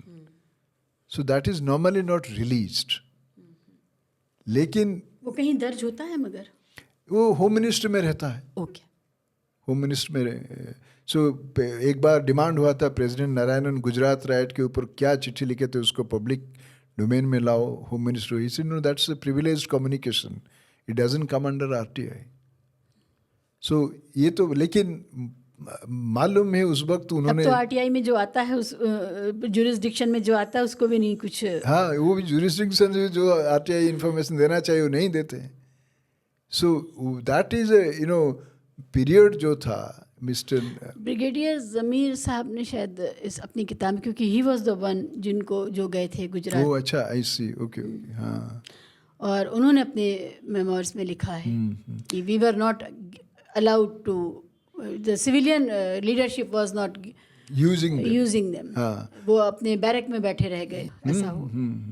ये मिस्टर नारायणन का जो एक दृष्टि है जो कि अंडर प्रिविलेज्ड है, जो कि सफरिंग है, उनको देखने के लिए एक जो उनका नज़रिया था ना, तो एक दूसरा था। देखिए once when you know professor Stephen Hawking, कहा जाता है कि आइंस्टाइन के बाद वो एक साइंटिस्ट थे जो कि डिसेबल्ड थे और एक व्हील चेयर में बैठ के सिंथेसाइजर के थ्रू बात करते थे। He was completely you know silent, बात नहीं कर पाते थे। तो he came to meet president K R. Narayanan. अच्छा, एक बड़ा गाड़ी में, वो गाड़ी में लिफ्ट था, वो स्विच ऑन करके उनको लिफ्ट से नीचे गया। देन एक व्हील चेयर जो ऑटोमेटिक है, उनको खुद वो ऑपरेट करते थे स्टीफन हॉकिंग। ये कब हुआ था? ये मुझे पता ही नहीं, मिस हो गया। स्टीफन हॉकिंग आए थे इंडिया में, he was a big sensation. या ऑब्वियसली। हाँ, सिरी फोर्ट ऑडिटोरियम में का लेक्चर था। ओके। अच्छा, I had a pass to go to attend that lecture. इतने लोग जमा हुए थे, मेरा गाड़ी पुलिस बैरिकेड नहीं छोड़ेंगे, वो सारे फिलअप हो गया है। See I was coming from Rashtrapati Bhavan, I was not allowed to go because सारे फुल हो गया है। So there was a craze to listen to a man of science. अच्छा, वो जब मिस्टर नारायणन के पास आए, प्रेसिडेंट नारायणन के पास, तो मिस्टर नारायणन मीटिंग के बाद उनको खुद छोड़ने के लिए वो कमरे से बाहर आए। अच्छा, वहाँ मीडिया भी खड़े थे। तो मीडिया, उन्होंने पूछा, sir how was your meeting with president Narayanan, what is your impression? तो मिस्टर नारायणन एक सेंटेंस बोले और चले गए। उन्होंने कहा, professor Stephen Hawking represented the triumph of human spirit over matter. So profound. Profound. I mean, he was disabled. Material health उनको ठीक नहीं था.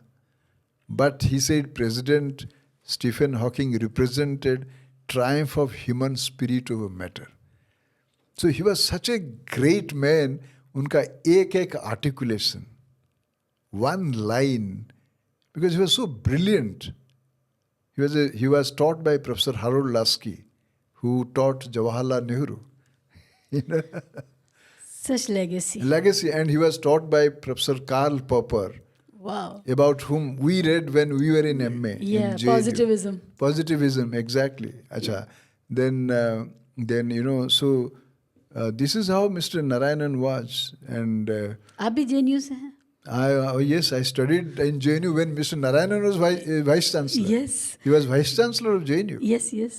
Achha, about his tenure as Vice Chancellor, you know, after his retirement as President of India, unko Kerala mein one Malayalam newspaper asked him a question.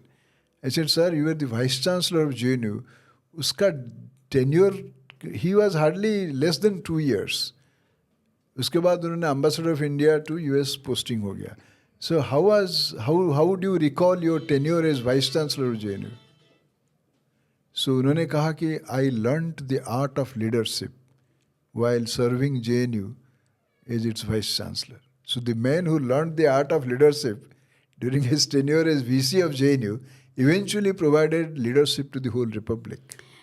And you, as the students, you protested at that time when Mr. Narayanan was the vice chancellor. No. I didn't. Several students were protesting. Yeah, I remember the anecdotes from our seniors. On one occasion, one of my seniors, he went to President Narayanan. He said, "Sir, I was contesting elections for the post of Vice President of Jawaharlal Nehru Students' Union. And the day I was supposed to, voting was there was an exam or something, some such thing happened. And that day was my exam scheduled. And I could not, take that exam. So I will lose 6 months. So I want justice." So who is the chairman? Professor C.P. Bhambre. C.P. Bhambre was a very tough man. Again, a stalwart. See, he said, "I can't assure you, but let me speak to him." और उनका presence में उन्होंने बताया. President Professor Bhambre, he was also my teacher. He spoke to Professor Bhambre. Here is a student, and he is saying, "So can you do something about him?" Then he said, "Okay, sir, you send him." And then he conducted the exam next day. Wow. And he said, "I will ask you 5 questions. You will write all 5 questions. Answer 5 questions." He wrote the 5 questions. Answered 5 questions. So, this is how he could handle. ये कौन थे vice president JNU के? उस वक्त mister N.R. Mohanty. N.R. Mohanty. Nalini Ranjan Mohanty. Again. And he went on to become the president of JNU. Yes. And our friend also. Our friend, common friend. So, our common friend. Yeah. Similarly, there are many other anecdotes of that period. अब मुझे नलिनी मोहंती को भी लाना पड़ेगा बातचीत करने के लिए. Mr. Narayanan, as vice chancellor, once he met some students from one hostel.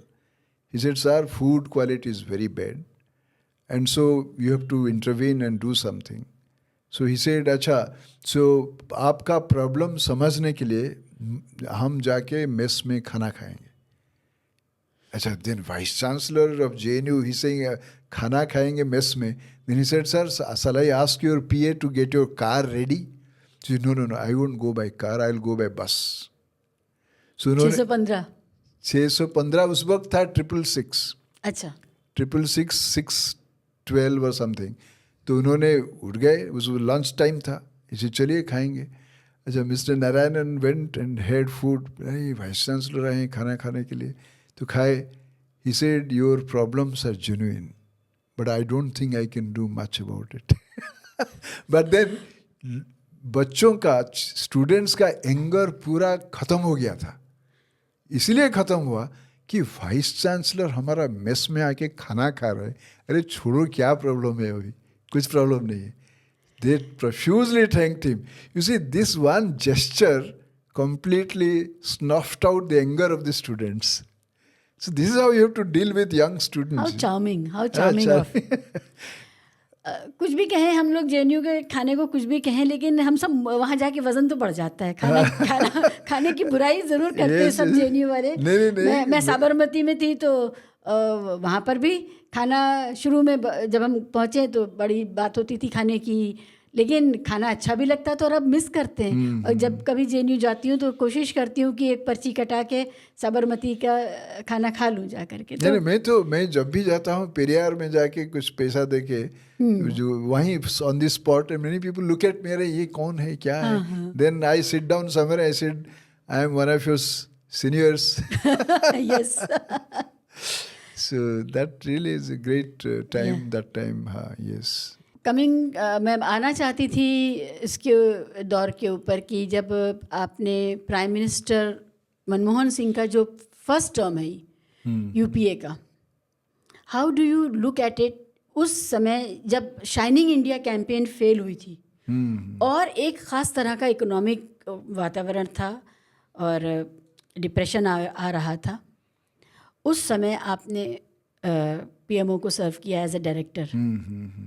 क्या माहौल था डायरेक्टर के लिए वहाँ पर? मनमोहन सिंह का प्रधानमंत्री ऑफिस, प्राइम मिनिस्टर्स ऑफिस में पहली बार महसूस किया कि कितना एक फ्रेंडली एटमॉस्फेयर है. अच्छा. In the prime minister's office. See mister Pulak Chatterjee, who went on to become principal secretary of prime minister. That time he was additional secretary या joint secretary कुछ थे, additional secretary I think. So उन्होंने एक बढ़िया बात बोला. He said, "We want to create a tension-free atmosphere so that every officer would contribute the best." And Mr. Manmohan Singh भी he wanted a very tension free, no tension, काम करो. As a result, you won't believe it, जो rule है 10 बजे office जाएंगे 6 बजे ख़त्म होता है, बट ये एक मज़ा आता था, नहीं 6 बजे के बाद भी काम करेंगे, या जल्दी ऑफिस चले जाएंगे, या सैटरडे भी जाएंगे ऑफिस. ऐसा फीलिंग होता है. Because you see, because whatever one is working, जो भी काम हो रहा है वो, because there is no tension, जो प्रेशर, जब प्रेशर नहीं होता है ज़्यादा काम करने के लिए मन कर रहा है. So mister prime minister Manmohan Singh का ये बढ़िया एक ज़बरदस्त क्वालिटी है. अच्छा, उनको ऐसे भी ऑफिसर उन्होंने चुना था, जैसे पुलक चटर्जी थे, बहुत सारे ऑफिसर्स थे. Mister Sanjay Mitra, he went on to become defence secretary. Vini Mahajan, she is now secretary water resource, probably she was chief secretary Punjab. So similarly, Sanjay Mitra, he went on to become chief secretary Bengal. Even Javed Usmani, he went on to become chief secretary UP. So friendly, आसान से बात, अपना problem बोलते थे, वो भी सुनते थे. सो दैट इज़ सबसे अच्छा एटमॉस्फेयर वहीं था पीएमओ में. जब क्या इस बात का फ़र्क पड़ता है, मनमोहन सिंह साहब एक टेक्नोक्रेट बैकग्राउंड से आए थे, टेक्निकल एकेडमिक एक्सपर्टीज़ उनका इकोनॉमिक्स में था. He was not run of the mill politician. He was very sensitive to ideas, very sensitive. देखिए, एक एग्जाम्पल में बात बताता हूँ. He was visiting US first time after becoming prime minister. तो मुझे इंस्ट्रक्शन आया कि he is going to address the Columbia university. तो मैंने बोला, जैसे आया instruction from media adviser, mister Sanjay Baru was media adviser. So I said, sir, immediately, sir, Nehru also during his first visit to US, he addressed Columbia University. And that speech needs to be referred to by Prime Minister. और वो नेहरू ने, उन्होंने जो speech दिया था, वो बोला था कि वॉयज ऑफ डिस्कवरी. उन्होंने जो अमेरिका गए थे, he describe that as voyage of discovery. अच्छा, तो मिस्टर मनमोहन सिंह, देखिए कितना सेंसिटिव. जैसे ही उनको पता चल गया कि नेहरू का first address in America was in Columbia University, उनका भी first address as prime minister in Columbia. So immediately he recalled that. और उन्होंने भी बोला कि for me like Nehru it was a voyage of discovery. So ये जो connectivity to the past and locating that in the present context is remarkable. Yes. और जब हम विदेश में भारत को रिप्रेजेंट करते हैं, तो इस बात की बड़ी मायने हैं कि कोई 50 साल पहले आया था और उसकी कंटिन्यूटी उसके उत्तराधिकारी ने की. एग्जैक्टली. नहीं, उन्होंने देखिए, ये उनका एक एड्रेस था to CII, confederation of chamber of industry. उसमें उन्होंने एक ज़बरदस्त पॉइंट बोला था, जो कि अभी इतना रेलिवेंट है. He said, many corporates are now controlling media. While they might like to fund it, they have to keep an arm's length from media, in independence of media. Conflict of interest को. नहीं, अभी जो गोदी media है, so he wanted that, probably he anticipated a media, गोदी media बन जाएगा. He said corporates, they might fund, but they should keep an arm's length from, media, so that they can retain their independence. उन्होंने ये क्यों बोला? There must be a wall of separation between business and politics. These are the articles. These ideals, अब तो ये तो ऐसा है कि कुछ बचा ही नहीं है. बचा ही नहीं, exactly. ना उन्होंने मीडिया में कॉन्फ्लिक्ट ऑफ इंटरेस्ट की कॉर्पोरेट और उसकी बात ही नहीं, देखिए exactly, nobody is talking about. So mister Manmohan Singh as prime minister, ये सारे उन्होंने charter of duties for the corporates, वो CIA का जो भाषण है, ये एक ऐतिहासिक भाषण है. अब जब पीछे मुड़ के देखते हैं, तो जो मनमोहन सिंह साहब का जो सेकेंड टेन्योर है, उस दौरान सोशल मीडिया का जिस तरह इस्तेमाल हो रहा था उसको क्यों नहीं रोका गया? मुझे ये बहुत बड़ा सवाल बनता जा रहा है मेरे मन में कि उस वक्त फॉल्स नैरेटिव, पोस्ट ट्रूथ, ये सब आ गया। हाँ, आ गया था। और ऑफिशियली इसका कहीं पर भी खंडन नहीं हुआ, यहाँ तक कि मिसेस सोनिया गांधी की morphed images, doctor Manmohan Singh की मॉफ्ड इमेजेस सोशल मीडिया पर आ गई और इस पर कोई कॉग्निजेंस नहीं लिया सरकार ने ऑफिशियली। उसका नतीजा ये निकला कि आज हम वहाँ खड़े हैं जहाँ उस ज्ञान को असली समझ करके जो जहन बन गए, जो माइंड मेकअप हो गए, जो ब्रेन वॉशिंग हो गई, उसको आज हम भुगत रहे हैं। व्हाट्सएप ज्ञान ही अब सब कुछ। हाँ, नहीं, एक्चुअली फ्रैंकली स्पीकिंग ये जो है, चाहे उस वक्त तो Congress party was the main party in the ruling coalition जो था, कोalition सरकार Yes. था ना, तो मुझे समझ में नहीं आया क्यों ये सारे रिकॉग्नाइज पार्टी तरफ से भी नहीं किया गया। यस, क्योंकि वो तो देखिए उस वक्त फेसबुक भी काफ़ी एक्टिव लोग यूज़ करते थे फेसबुक को। अच्छा, बाकी सारे मोबाइल तो काफ़ी बढ़ भी गया था। अच्छा, तो उस वक्त क्यों नहीं हुआ मुझे भी कोई समझ में नहीं आ रहा है। I don't know why. ये मुझे लगता है ये दूरदृष्टि नहीं थी कि कभी ये इतना विकराल हो जाएगा, और ये बारीकी से काम कर रहा है अंदर ही अंदर हमारे नौजवानों के, बच्चों के, युवाओं के, टीनेजर्स के दिमाग से खेल रहा है और ये उस ज्ञान को ही असली ज्ञान समझ रहे हैं। एग्जैक्टली इसको समझा ही नहीं गया। नहीं समझाया नहीं गया। उसके देखिए, मुझे जो मेरा असेसमेंट है अबाउट मनमोहन सिंह टेन्योर कि जो एक फॉल्स नैरेटिव था कि एक पॉलिसी पैरालिसिस हुआ है, एक करप्शन हाँ, घोटाले हुआ है, और ये सारे जो हुआ because of absence of communication.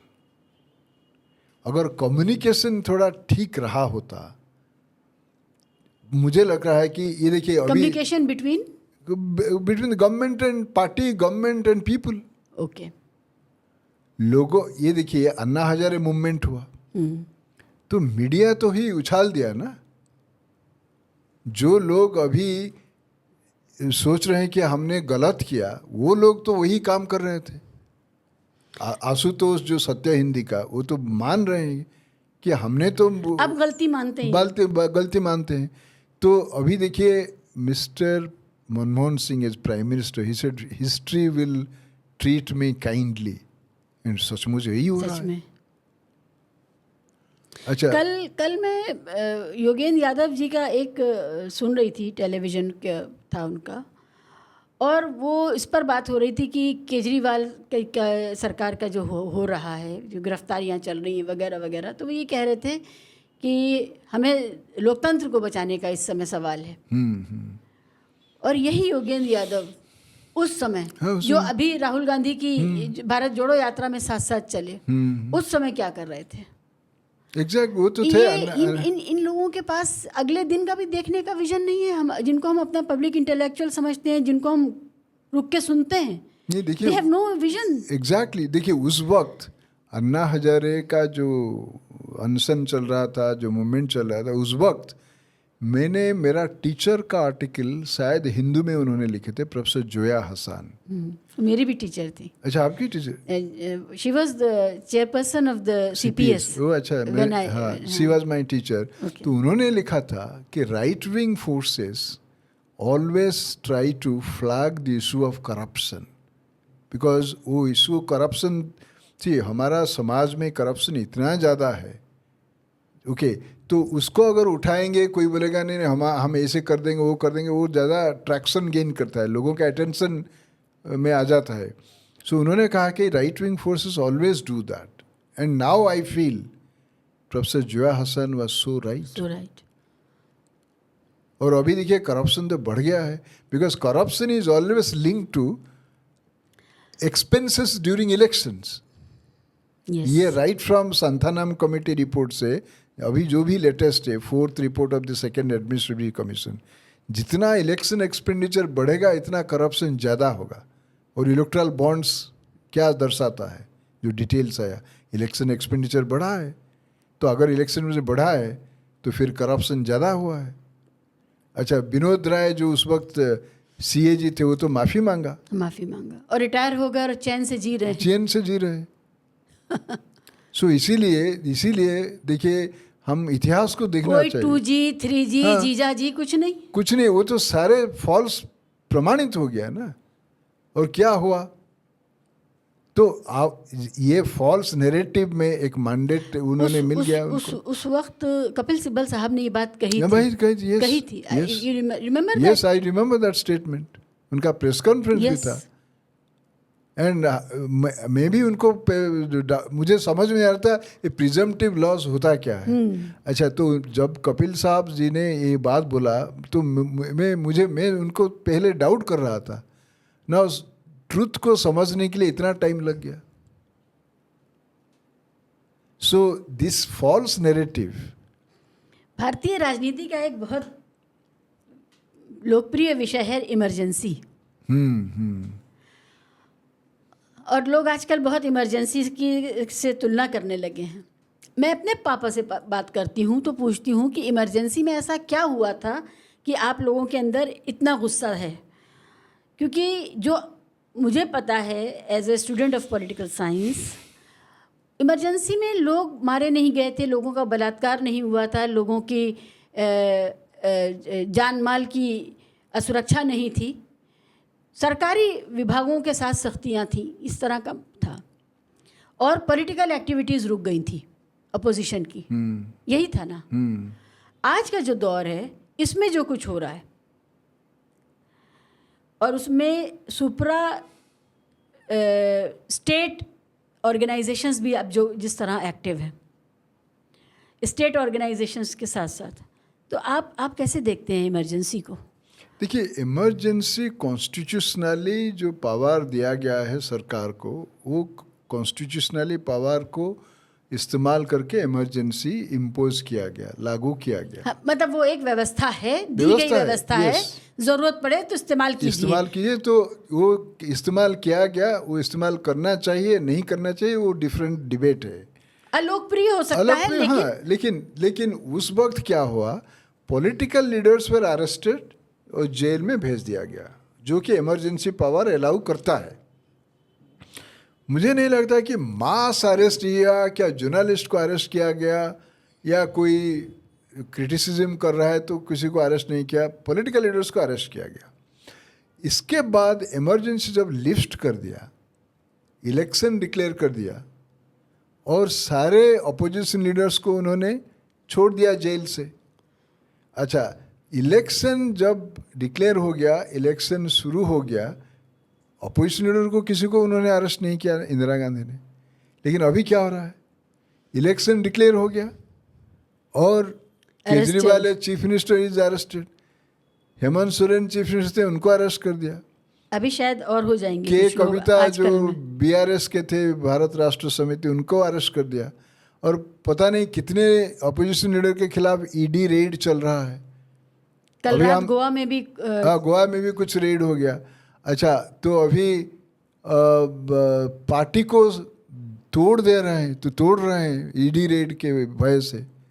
अभी जो ये मैंने आर्टिकल लिखा, जब अशोक चौहान बीजेपी में शामिल हो गए तो मैंने किसी से, मेरा एक फ्रेंड है अनुराग चतुर्वेदी, उनसे फ़ोन किया, अरे इतना कांग्रेस से रह के इतना बेनिफिट उनको मिला तो अभी बीजेपी में कैसे आ गए? इसे अरे साहब ये पता नहीं ये फेस जेल और ज्वाइन बीजेपी, ऐसे कैसे बोल सकते हैं आप?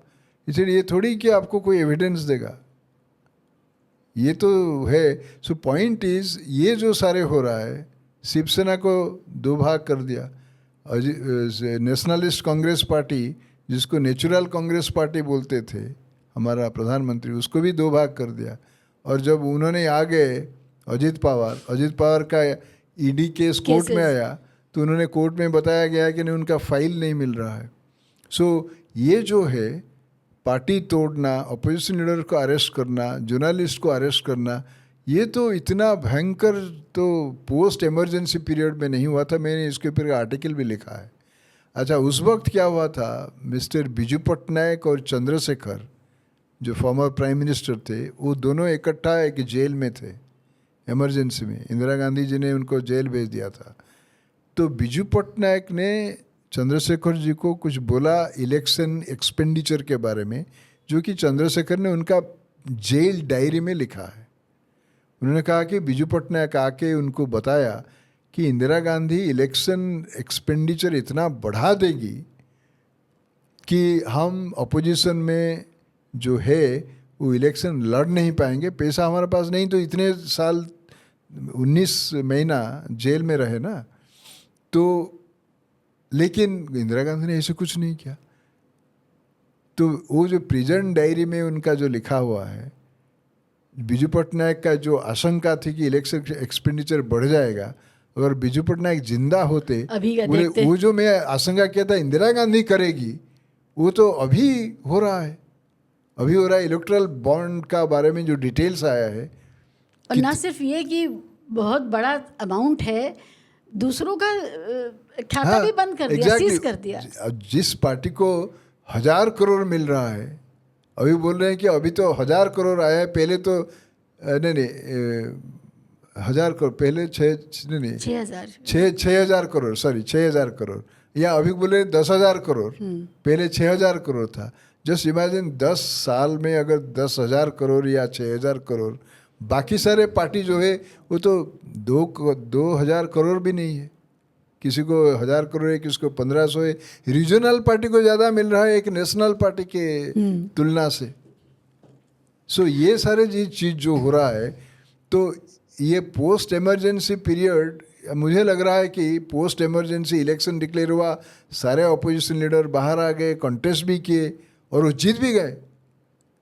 तो अभी इमरजेंसी नहीं है, लेकिन कुछ लोग बोल रहे हैं कि अनडिक्लेयर्ड इमरजेंसी है, और अभी अपोजिशन लीडर को अरेस्ट किया जाता है, पता नहीं और किसको अरेस्ट करेंगे। सो ये हमारा जो गणतंत्र है, ये गणतंत्र तो पीछे जा रहा है, मुझे लग रहा है। सो ये एक भय का वातावरण भी है। अच्छा, गांधी जी ने ये भी लिखा था जब पंजाब जलियांवाला बाग मैसाकर के बाद, उन्होंने कहा ब्रिटिश हुकूमत जो है ये डॉक्ट्रिन ऑफ फ्राइटफुलनेस में चला रहा है, भय का सिद्धांत से चला रहा है। मैंने इसके ऊपर आर्टिकल लिखा है, भय का सिद्धांत का रिप्ले हो रहा है अभी। सो हमको लिखने में के लिए हम सोच रहे हैं क्या लिखें क्या नहीं लिखें, किसके ऊपर रेड हो जाए, किसके ऊपर जेल हो जाए, या उठा के ले लेंगे, पता नहीं चलेगा क्या चार्ज लगा देंगे। सो ये सारे चीज़ बड़ा खतरा है हमारा देश के लिए। आज़ाद का जो अमृत महोत्सव चल रहा है, तो कुछ तो अमृत होना चाहिए। तो मुझे लग रहा है कि अब शब्दों के मतलब उल्टे हो गए। हाँ, ये तो बड़ा दुख की बात है। और देखिए ये अभी सुप्रीम कोर्ट का जो जजमेंट है इलेक्ट्रल बॉन्ड में, उन्होंने तो पूरा प्रूफ कर दिया है देयर इज ए लेन देन हो रहा था। And the way the great institution called SBI has been maligned, yes, completely. मैं आपको बताऊं, जब SBI नेशनलाइज हुआ, सॉरी जब इम्पीरियल, हाँ, जब उसको स्टेट बैंक ऑफ इंडिया नाम रखा गया, शायद कुछ बिल आया था वो 50 से कब, उसमें उन्होंने उस वक्त लिखा था कि वो बैंक का चेक जिसके पास होता उसका बड़ा प्रेस्टीज होता था। तो मेरा भी बैंक अकाउंट SBI में है और कहाँ नहीं है। तो SBI का जो एक क्रेडिबिलिटी है, वो क्रेडिबिलिटी के ऊपर भी सवाल उठ रहा है। और देखिए सुप्रीम कोर्ट जैसा एक सुप्रीम इंस्टीट्यूशन, एपेक्स जुडिशियरी, कितने बार बोला कि डिटेल्स दे दो। कंटेम्प्ट ऑफ कोर्ट की भी कोई अहमियत नहीं। नहीं, कंटेम्प्ट होना चाहिए। अभी तो बोल रहे हैं कि परजुरी होना चाहिए, झूठ बोलने का चार्ज भी अभी है। लेकिन हर चीज़ पहुंचती तो यहाँ पर है कि जो सरकार है एक्शन तो उसको ही लेना है। तो परजुरी का चार्ज हो या कंटेम्प्ट ऑफ कोर्ट का चार्ज हो, आपका लोकल पुलिस ही तो करेगी जो एक्शन। नहीं, परजुरी का चार्ज तो कोर्ट डिसाइड करेगी। कोर्ट डिसाइड करेगी। तो जो ये जो हमारी बॉडी है जिसको हम एग्जीक्यूटिव बॉडी कहते हैं, वो असली करता धरता है, और वो उसके ऊपर किसका जोर है? नो, ये बड़ा देखिए, मैं किताब पढ़ रहा था, हाउ डेमोक्रेसीज डाई, ये किताब है। जी हाँ, मैंने भी देखी। कुछ साल पहले, जी। 4-5 साल या 6 साल पहले आया था। तो डेमोक्रेसी जो उसका जो मृत्यु होता है, ये सिर्फ मिलिट्री शासन से नहीं होता, इंस्टीट्यूशनल। हाँ, डेमोक्रेसी का प्रोसीजर यूज करके उसको डेथ भी किया जा सकता है।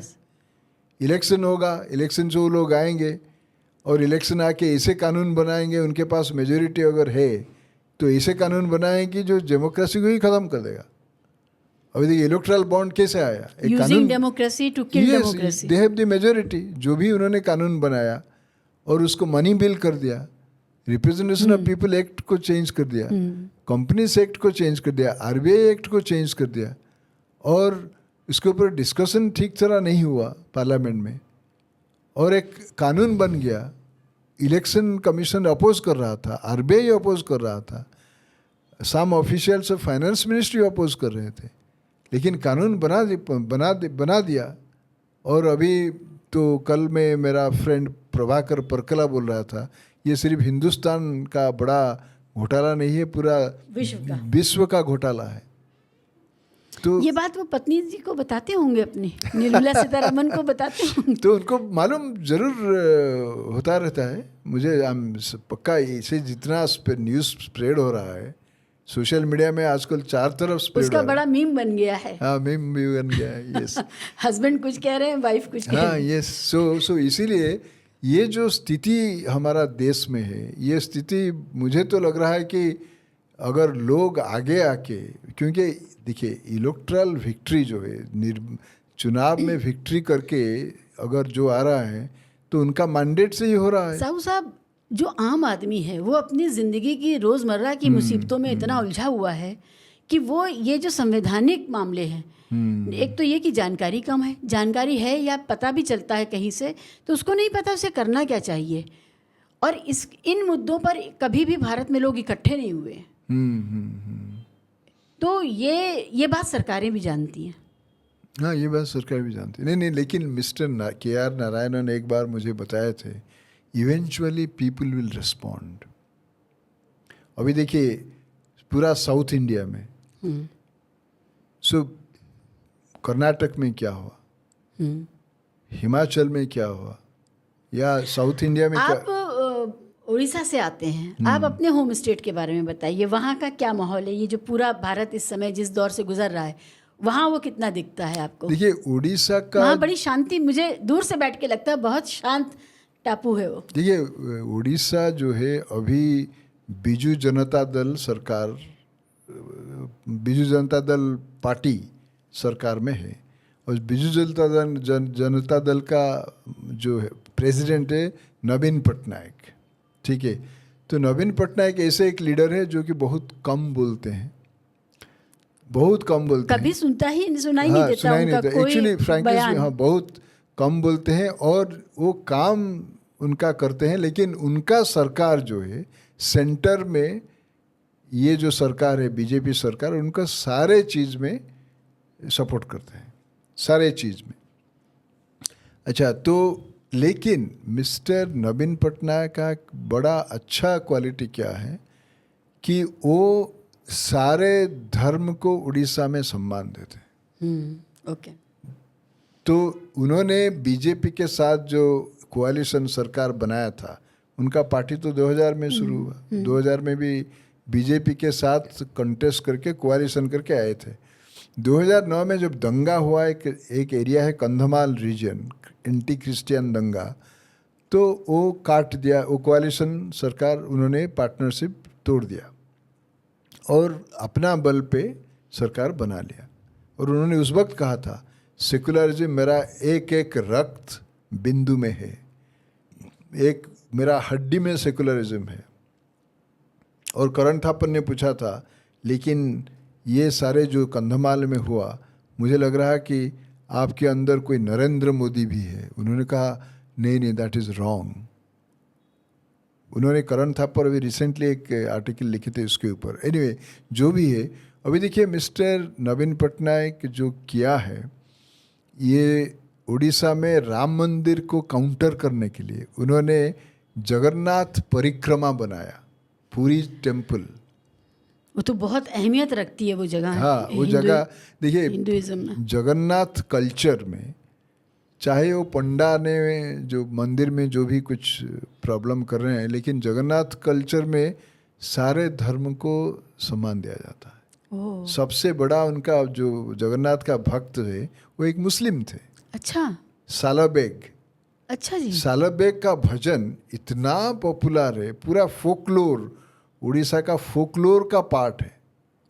How interesting. How yes. And Jagannath का जब रथ यात्रा होता है, वो रथ जो जाता है वो सालाबेग के मजार के पास रथ रुक जाता है।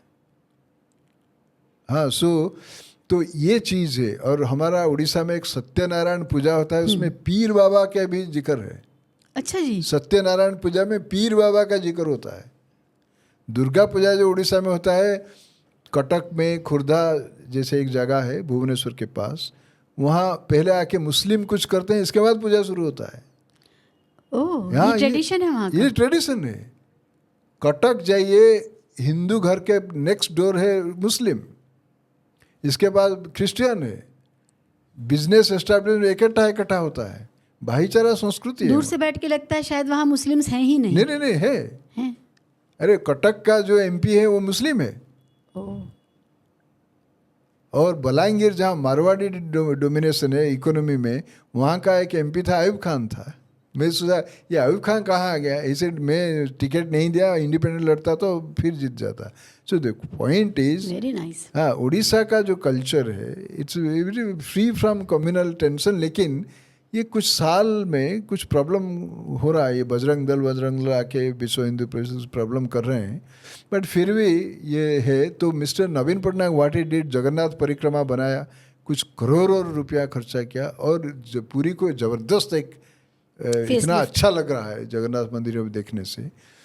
तो फिर सिर्फ जगन्नाथ मंदिर ने बहुत सारे मंदिर को पैसा दिया, बहुत सारे मस्जिद को भी पैसा दिया। मैं जो सुन रहा था 3 करोड़ एक मस्जिद को दिया है, बहुत सारे मस्जिद, बहुत सारे चर्च को भी पैसा दिया, बहुत सारे गुरुद्वार को भी पैसा दिया। तो ये जो अप्रोच है इट्स वेरी रिफ्रेशिंग। अच्छा, फिर जब आज़ादी का Amrit Mahotsav 75th year of independence शुरू हुआ भुवनेश्वर में, मैं भुवनेश्वर उस दिन था, 15 अगस्त जिस दिन हुआ था 75th एनिवर्सरी। तो 4 बजे मैं सर्किट हाउस में था। पूरा 4 तरफ भुवनेश्वर ट्रैफिक पॉइंट में जो क्या माइक होता है, वहाँ रघुपति राघव राजा राम ईश्वर अल्लाह तेरे नाम पूरा दिन भर बजा रहा। ओरिजिनल जो गांधी का जो, हाँ, पूरा कंप्लीट भुवनेश्वर। अब उसमें से यहाँ तो जो बचता है उसमें ईश्वर अल्लाह तेरो नाम हटा दिया। नहीं, लेकिन पूरा बजता रहा होल डे। रघुपति राघव राजा राम, पतित पावन सीताराम, ईश्वर अल्लाह तेरे नाम, सबको समझे, ये पूरा दिन भर बजते रहा। अच्छा, मैं उसके ऊपर आर्टिकल भी मेन स्ट्रीम में लिखा। अच्छा, सो मैंने बोला, वो कल्चर डिपार्टमेंट में मेरा एक फ्रेंड था, ऐसे किसका डिसीजन है ये? नहीं, हमारा डिपार्टमेंट का डिसीजन है। ऐसे हमेशा बजाते रहो ऐसा। अच्छा, सो दिस अप्रोच, देखिए जब मोदी सरकार ने मिशनरीज ऑफ चैरिटी, जो मदर टेरेसा जो हेड करते थे, उनका 25 दिसंबर कुछ साल पहले FCRA को उन्होंने रिन्यू नहीं किया। नेक्स्ट डे नवीन पटनायक अनाउंस किया कि मिशनरी ऑफ चैरिटी का जो यूनिट है, मिशनरीज ऑफ चैरिटी उड़ीसा में, FCRA तो रिन्यू नहीं किया, लेकिन उनको फंड्स का अभाव नहीं होगा, चीफ मिनिस्टर रिलीफ फंड से पूरा पैसा मिलेगा।